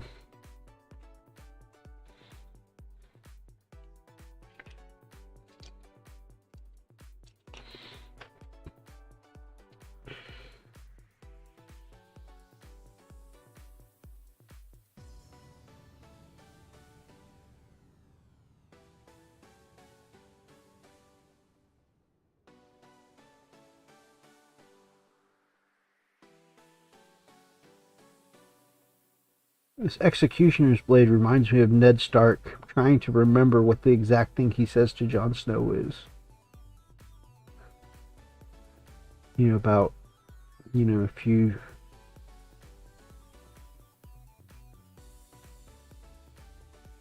Basically, if you make a ruling that chooses for a man to die, then you best be the one to do it, kind of thing. I don't remember the exact phrase. It's hard to remember. Well, I think I managed to successfully cut out the blob of, you know, super glue and green stuff that was kind of like fixing this blade here. I think you can tell where I scooped out some material though there, but I think it looks better than it did before.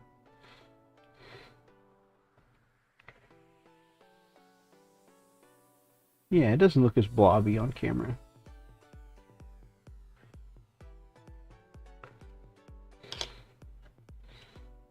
GURPS, Vampire the Masquerade, Advanced Dungeons and Dragons, Rifts, Marvel Superheroes were some that Thomas played. Nice. I'm actually super interested in the game Marvel Midnight Suns for that reason. It's a tactical strategy game that uses cards. Nice.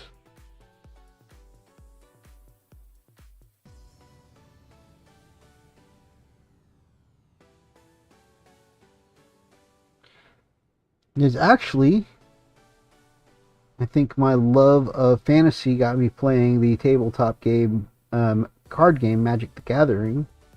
But actually, it was my love of anime that got me into the card game Duel Monsters, or Yu-Gi-Oh, if you will. Now, I always say Duel Monsters because Yu-Gi-Oh actually makes like a few, 4 or 5 different games. Only one of them really got popular though, which is their card game, Duel Monsters. So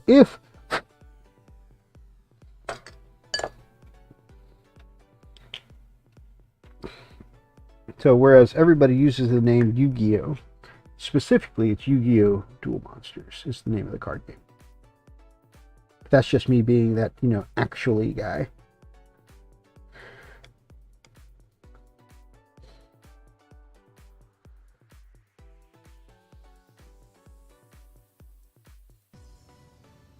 Because sometimes people say, well, why don't you just say Yu-Gi-Oh?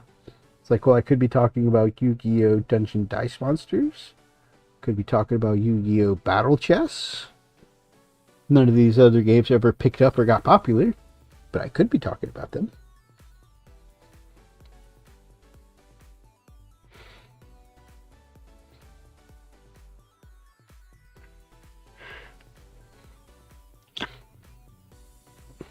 Dalton and Ryan are both super into Magic the Gathering. Dalton has a Magic the Gathering Planeswalker board game that has a grid system and uses dice and cards. I think that Planeswalker game also has miniatures too. Because I remember being interested and wishing I could paint some of those miniatures for, like, I think Jace, one of the blue Planeswalkers, is in that one. And I think, gosh, what's his name? He's the guy from the white mono Planeswalker. He uses like these light whips. Gideon, that's his name. I have one of his character cards in one of my decks. He's pretty cool. Yeah, they've got some pretty cool miniatures in that set. And I'm like, man, I kind of want to paint them up. Do I feel like paying the money for the board game that I'll probably never play? Probably not. But I used to have a Star Wars board game just like it called Star Wars Epic Duels. Oh, that's cool. Every time I hear Epic Duel in Star Wars, I'm just thinking.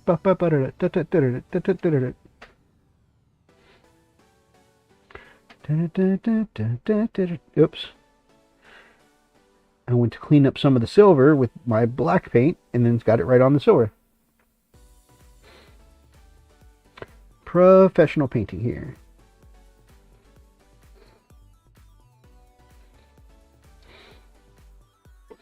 That's okay. We'll be toning that down with a wash later on.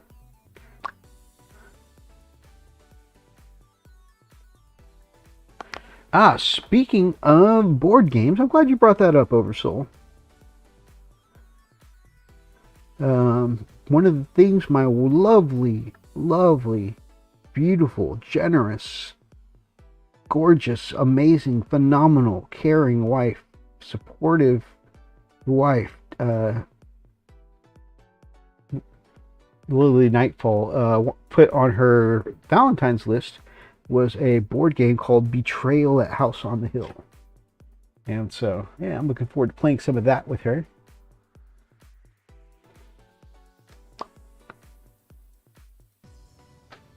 Can't find it anymore. I wish they would make an updated version because it only covered content from the original trilogy and the first two prequels. Oh, that would be cool.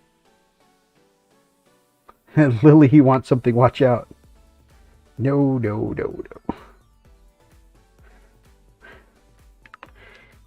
And I just feel extra blessed lately with all the extra support she's given me lately.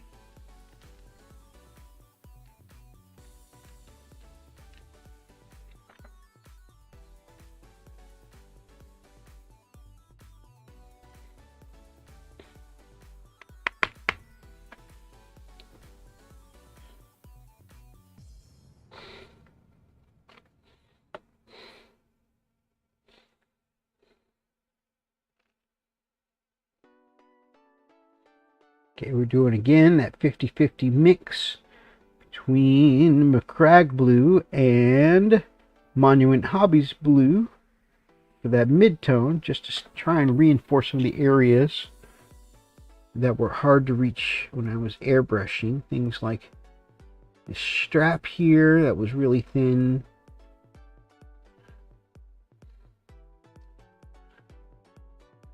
There we go.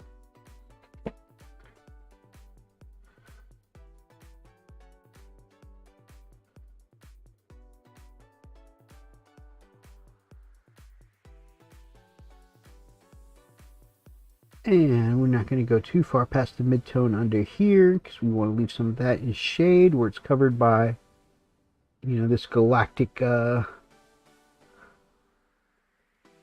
sand timer.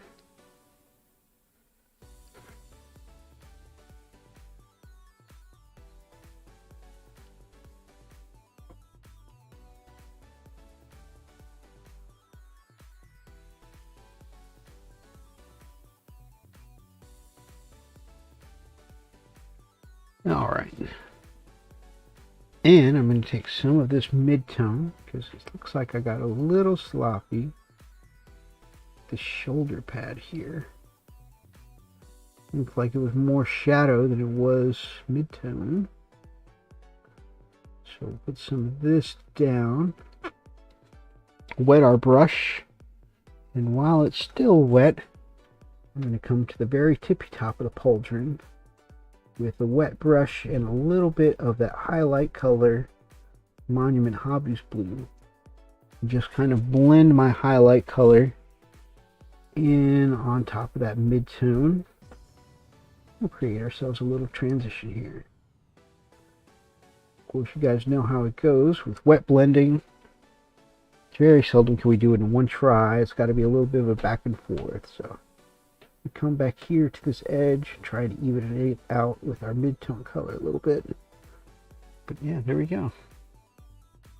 Still some of that black down here in the shadow, or some of that, you can see just a little bit of that purpley imperial blue in the black. And we've got our highlight colors here, the mid-tone, and on the very tippy top right there, you can see the brightest blue. So once my dedicated space is finished, I'm going to try and record some vids. Very nice. I have the official God of War board game based off of the new games. It's officially licensed PlayStation product from their online store, and it's still in shrink wrap. That's pretty cool, my brother. Of course, I have a good setup. I just need better microphone and soundproofing foam. My voice audio always comes too nasally open sounding. I have to do a lot of editing stuff to fix it. Very okay. Well, you know, what a friend of mine was doing is just like every couple weeks, I think he would order just like one or two of those foam squares from Amazon and put them up on his wall, and then, like, you know, getting one of those every paycheck, eventually just like acquired enough of it to, you know, be a decent kind of setup for his recording. You know, just the slow grow kind of process.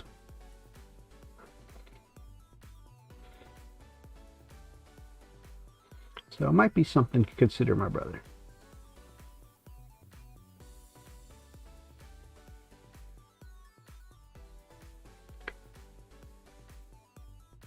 Just added in some highlights to the robes.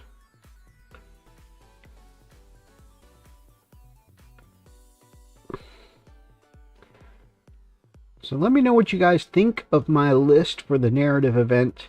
I'm really excited. Like, I have been of the opinion, and of course that's because they're less of an all-purpose solution now, that I haven't liked the Space Wolf nerfs, the Thunder Wolf nerfs this edition, because they are very much regulated to being anti-infantry in a very vehicle-heavy edition.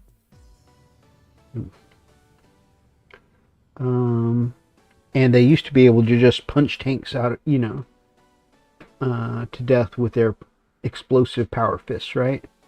And so it feels like their utility has been nilled. However, people keep telling me I need to give them a try in this edition. And so I figure if I'm going to give them a try, I'm just going to go all in with the big squad of 8 of them. Fully beefed up with the lethal hits that I can get from the lieutenant, the buffs I can get from the captain, which will probably include that Stormlance ability to get lance on all of their weapons, which means I'll be wounding on one less. So it might give me a little bit of some melee punch. We'll see, guys. Although damage 1 weapons, of course their abilities will make it go to damage 2, so that could be helpful. We'll see how it goes.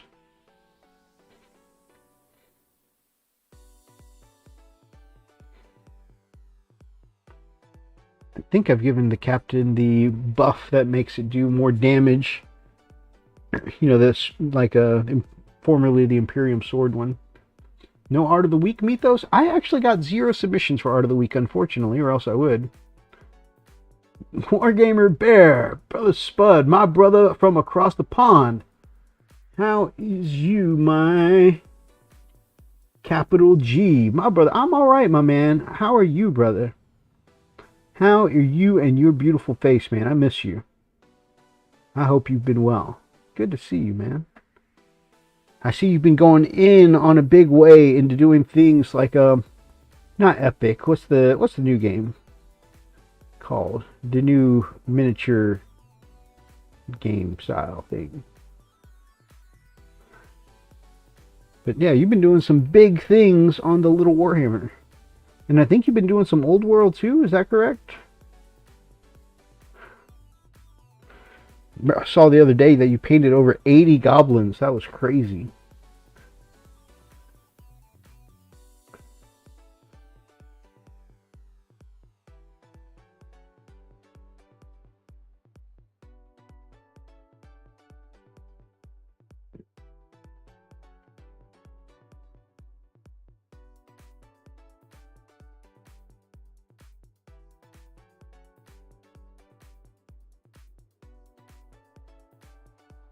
We need to hang out again sometime, my brother Spud.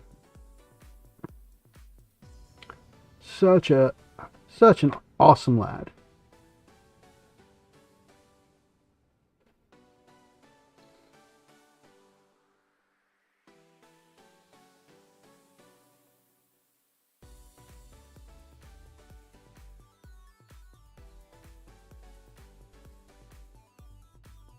Just going around putting some highlights on the old cloak.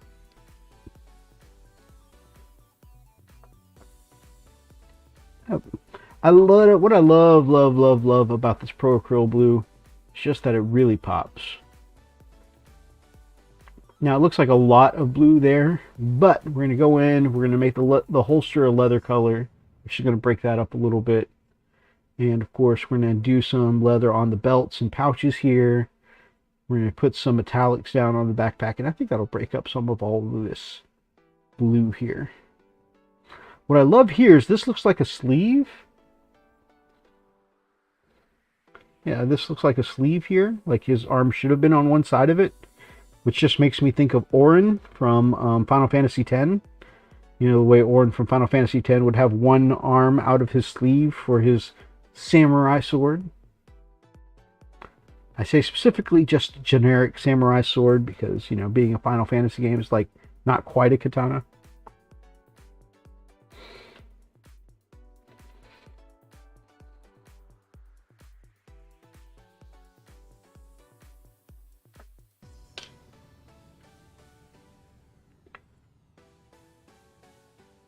All right. And break back out the silver again. Do some of this accoutrement.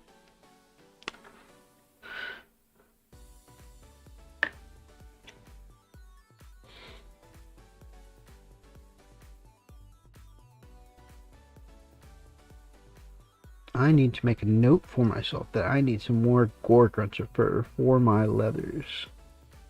That's my favorite leather color. Snakebite leather does okay. Yeah, they love to call every sword a katana in those games. Yeah, exactly.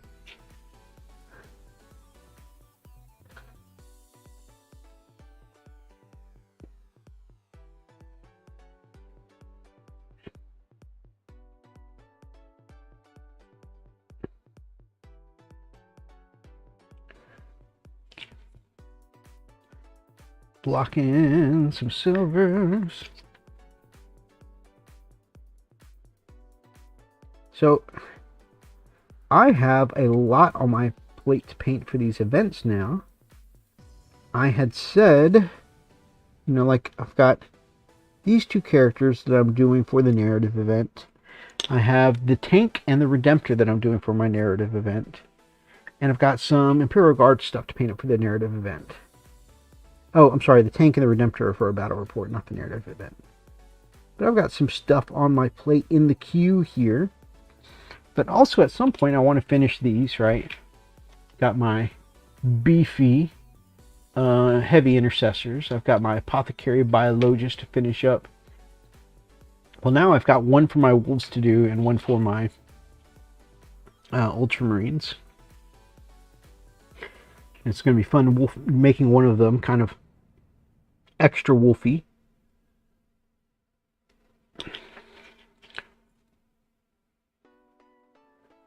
But I've got some Blade Guard veteran that I still need to finish up.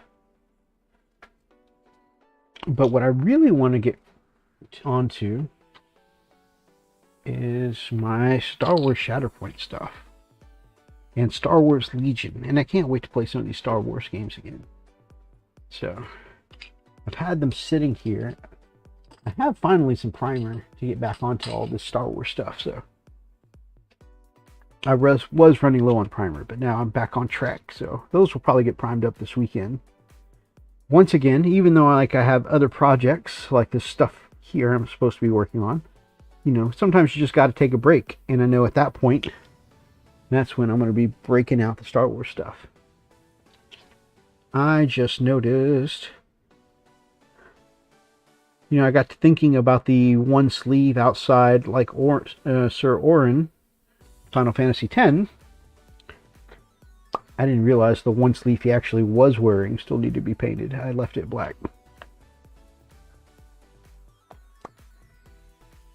So we're going to go back. We're going to mix that again, 50-50, with the GW, the Crag Blue, and a little Pro Acryl Blue.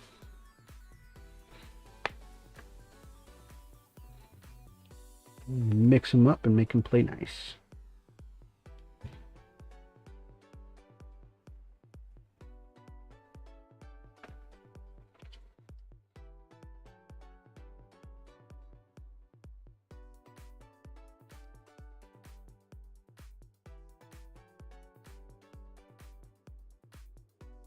It's a crazy thing I do. I like to start with the mid-tone blue, and then I'll go back with a purpley blue called Imperial Blue, paint in some shadows, like the darker part, the under part of the sleeve here. I'll probably paint in some shadows, and then I'll put my highlights on top.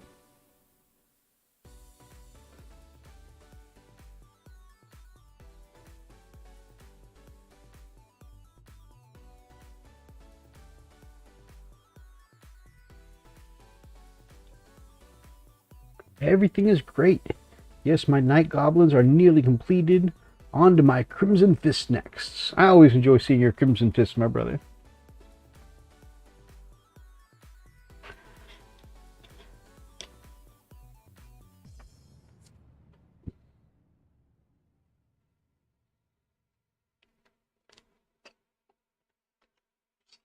Alright, so these two characters are coming along. We are going to put down a white undercoat on the leathers. Get them ready for some contrast paint.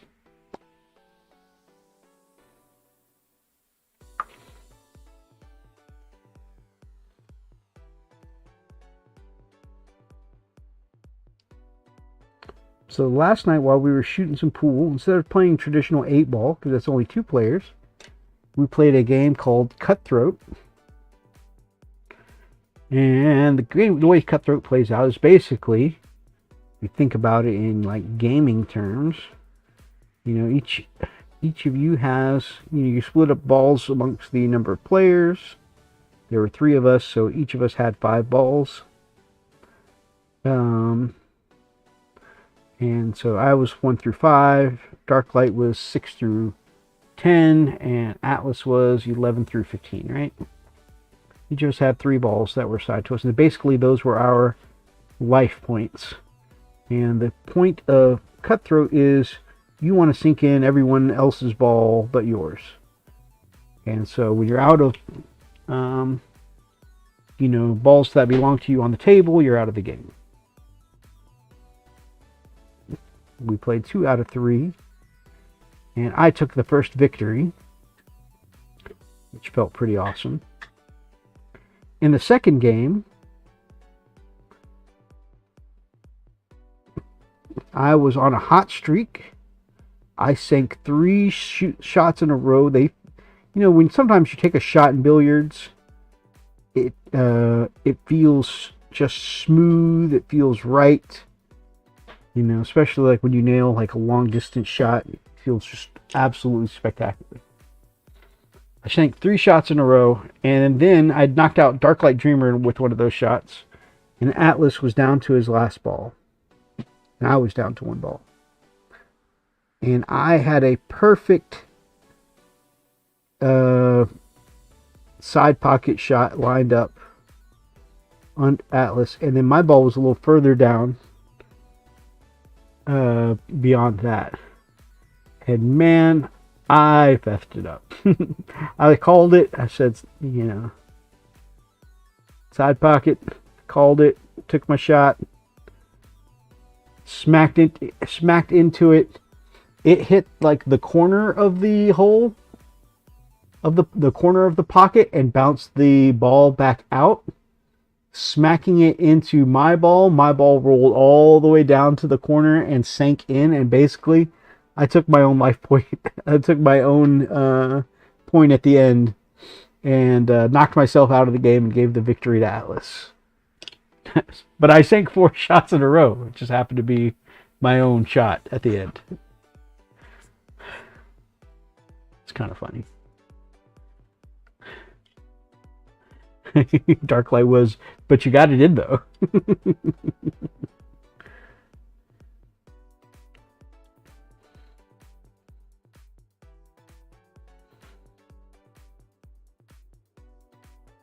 And then after that, Atlas just won cleanly the 3rd time.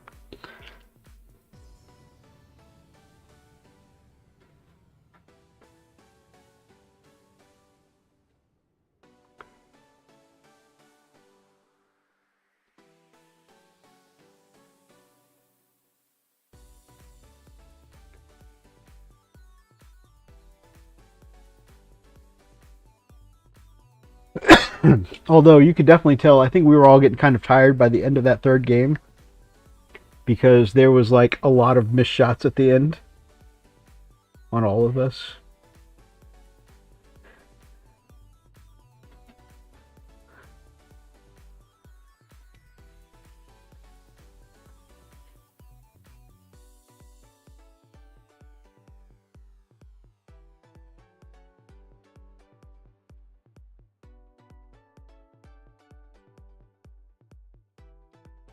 Now, instead of trying to rush and go out on a school night,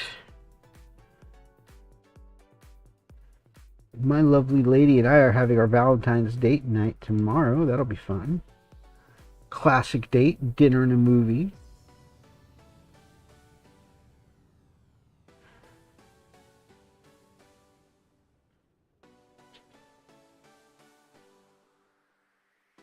Having dinner and a movie in the evening. We're having coffee and breakfast together in the morning.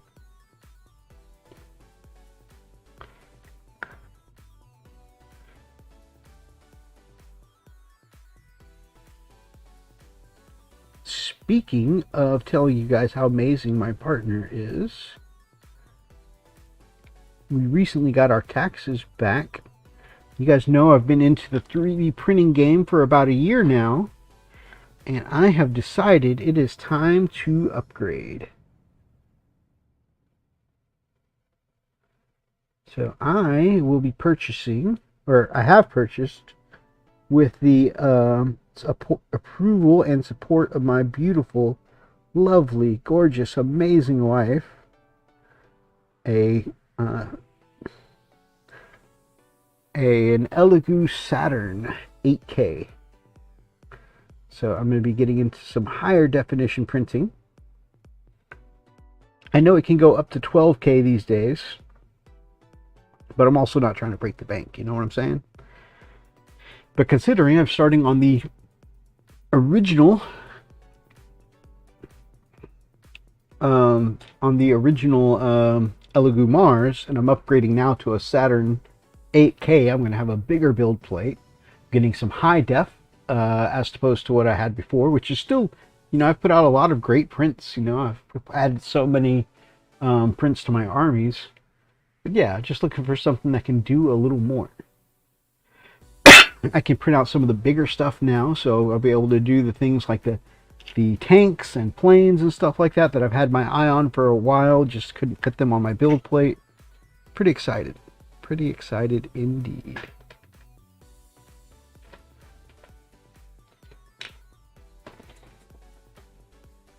One sec.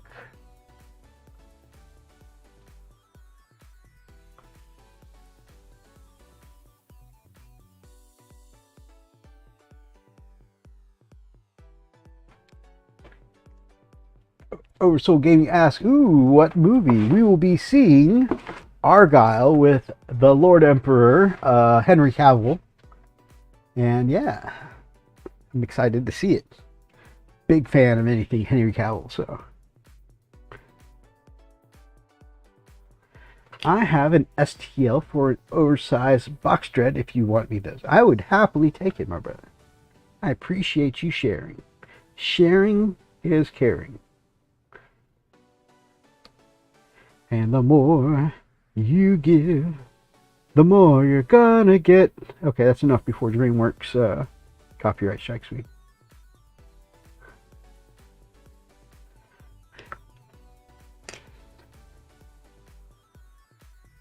Oh, nice. That's on my list. I want to see that and Lisa Frankenstein. Interesting.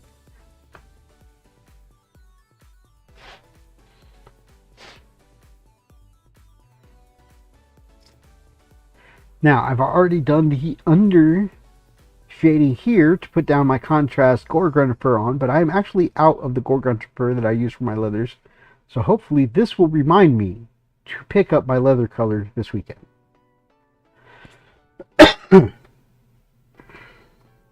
It's funny because I took my daughter to the game store last weekend so that way she could pick up a Valentine's gift for the boy. And I totally forgot that I needed any paint. I actually sat there and looked at the paint section. I was like, oh, that's nice. Totally forgot that I needed my leather color. It's funny, anytime I'm at... I need to start making myself lists, because anytime I'm at the game store, I forget the colors that I need or paints that I need. And then when I get home, I'm like, ah, I needed that paint. And I know if I, you know, order them on Amazon, I like to call it the get off your ass tax is real. Because I know if I get my butt up and put my butt in the car, go down to the game shop, you know, I know how much that paint will cost me. And I know that if I order it on Amazon, sometimes that paint's going to be a good $2 or $3 more. So, yeah. It's the get off your ass tax.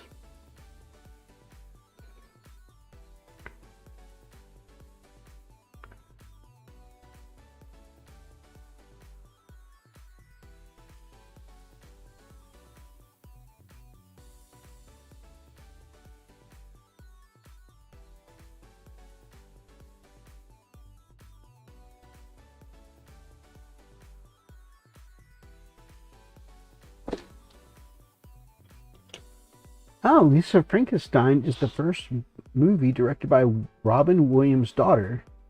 Oh, I, for some reason, always understood that she didn't have an interest in the industry. That's awesome.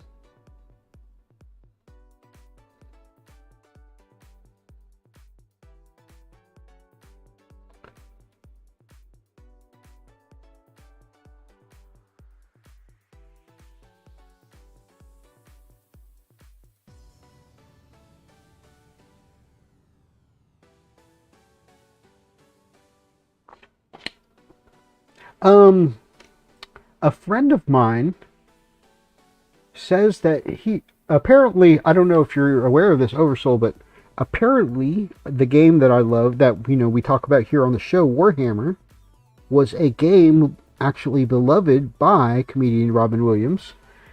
And allegedly, and you know, I always say allegedly because heck, I wasn't there, I don't know.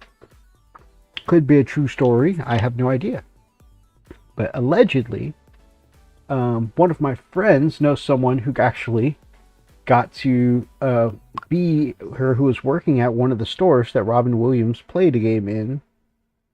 And they actually closed down the store so that way, Robin Williams could have some privacy while he was gaming. And that was pretty cool.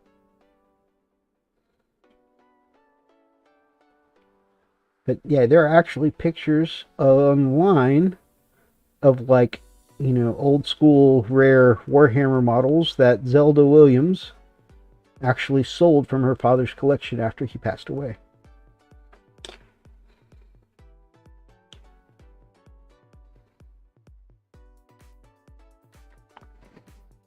The most recent new movie I watched was Wonka, which I really enjoyed.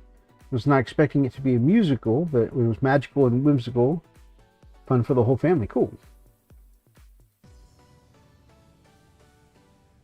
That's cool. I knew he was a Legend of Zelda fan. I didn't know the rest of that. Yeah.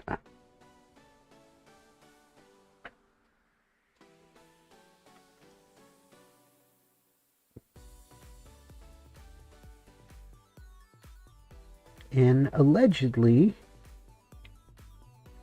his, kind of goofy persona doing the voices, it's the exact same guy he was while playing Warhammer. He would do voices for the little characters while moving the characters around the battlefield and stuff like that. If you shot at one of his little guys, he'd do a little voice for the guy and, the way he was killed off. It's pretty cool. I wish I could have been there. But I've only been into the game for the last 8 or 9 years, so probably was before my time getting into the game.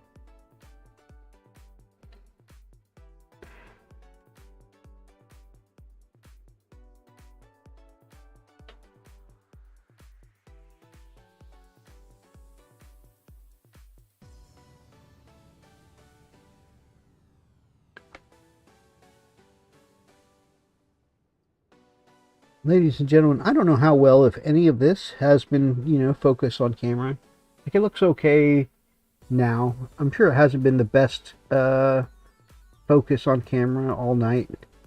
Of which I do apologize. I'm still getting used to painting on camera. But I have greatly enjoyed this. I feel like I've gotten quite a bit done.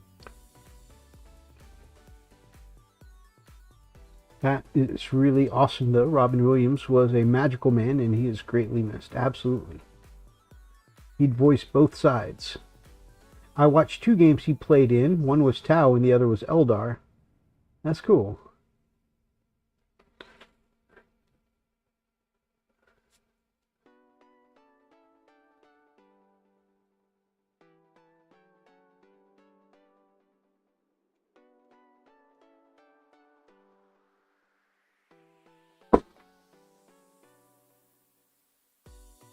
Man, I didn't even work on any of the big stuff. I've just been chipping away at the character models, and like I said, I've gotten stuff done, but that's really kind of eating through my time tonight.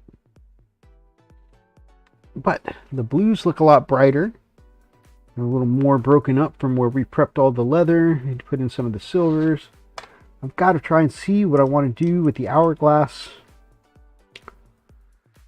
Probably, I don't know, case some of it in some of the blue.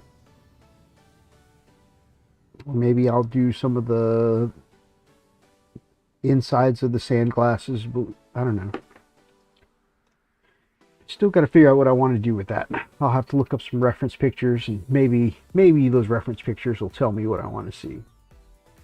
Got a lot of silver, the special silver trim and decoration to do on the boots and on the belt gear. Same on the backpack. So I've got a lot of silver to pick out. Got the leathers to follow up on once I buy my leather color. But yeah, I'm pretty pleased with how things are coming along. And whether or not I need him in this upcoming event, I will find a reason to play this chaplain. I think I meant for him to go with the assault intercessors. And I must have just run out of points in my list. But yeah, so Whether or not it happens at the event, I will put him with with Assault Intercessors at some point.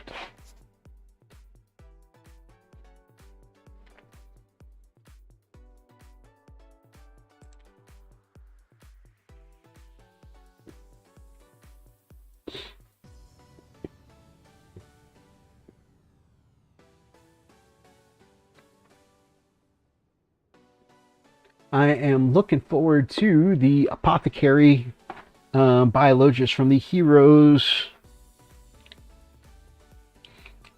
The new hero set they've got coming out with the Stern Guard, the Apothecary, and the Lieutenant. Because I need another Apothecary Biologist. And yeah, it'll be cool to take up a plastic set like that and see how I can woof him up for the boys.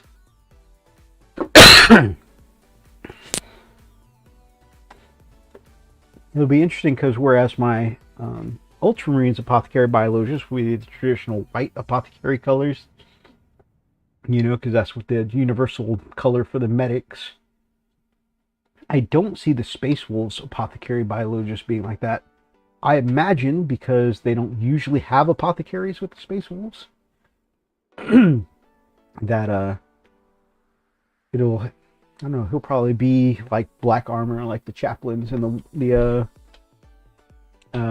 Wolf Priests. Of course, all of my Space Wolves are black armor. So, but again, that kind of goes back to my lore for my Space Wolves, because the Wolf Lord mythos, before becoming a Wolf Lord, was in training to become a Wolf Priest, having visions of the Wolf Mother, the Wolf Mother that raised the Wolf Lord Russ.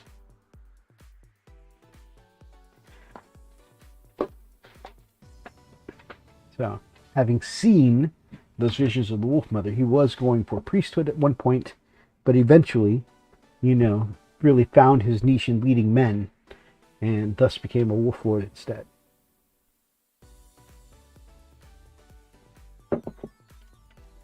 If anyone's interested, I will open up the Discord chat tonight, do a little hanging out in the Discord, and we can hobby along, paint together, just hang out. If anyone's interested, I'll probably, like I said, at the end of the stream here in about 5 minutes, I'll probably take a little bit of a bio break, that kind of thing. Get a snacky snack, and yeah, hop back on here, open up the Discord. If anybody hops on, we can hobby together and just hang out for a couple of hours until I go to bed. So usually Wybird's in the chat, and sometimes some of our other brothers, like Brother Thomas or Mr. Fish. You know, sometimes just some lovely people join us. Sometimes G. I haven't seen G in a little bit, though. I need to reach out to him. Yeah, but yeah, I always enjoy hobbying with some of the amazing members of the community. So if anyone's interested, hit me up on our Discord, or if you're not in our Discord, send me a message and we'll get you into the Discord. Yeah, let's just hang out and have some fun, guys. If you guys like tonight's show, please make sure that you grab up an ox and smash that like button in the name of the Emperor.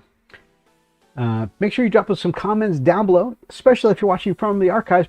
Feel free to be of any of tonight's ridiculous conversations. And if you guys are not yet subscribed to any of the Friends of the Frost and Fist link tree down below, which includes channels like Wargamer Bear, you know, and some of our other friends of the channel, check them out. Go to their channel, give them a sub, because we would love to have you as part of the pack. Part of, you know, this hobby community, this hobby family here on the Frost and Fist. So hit the subscribe button. Till next time, guys, stay frosty.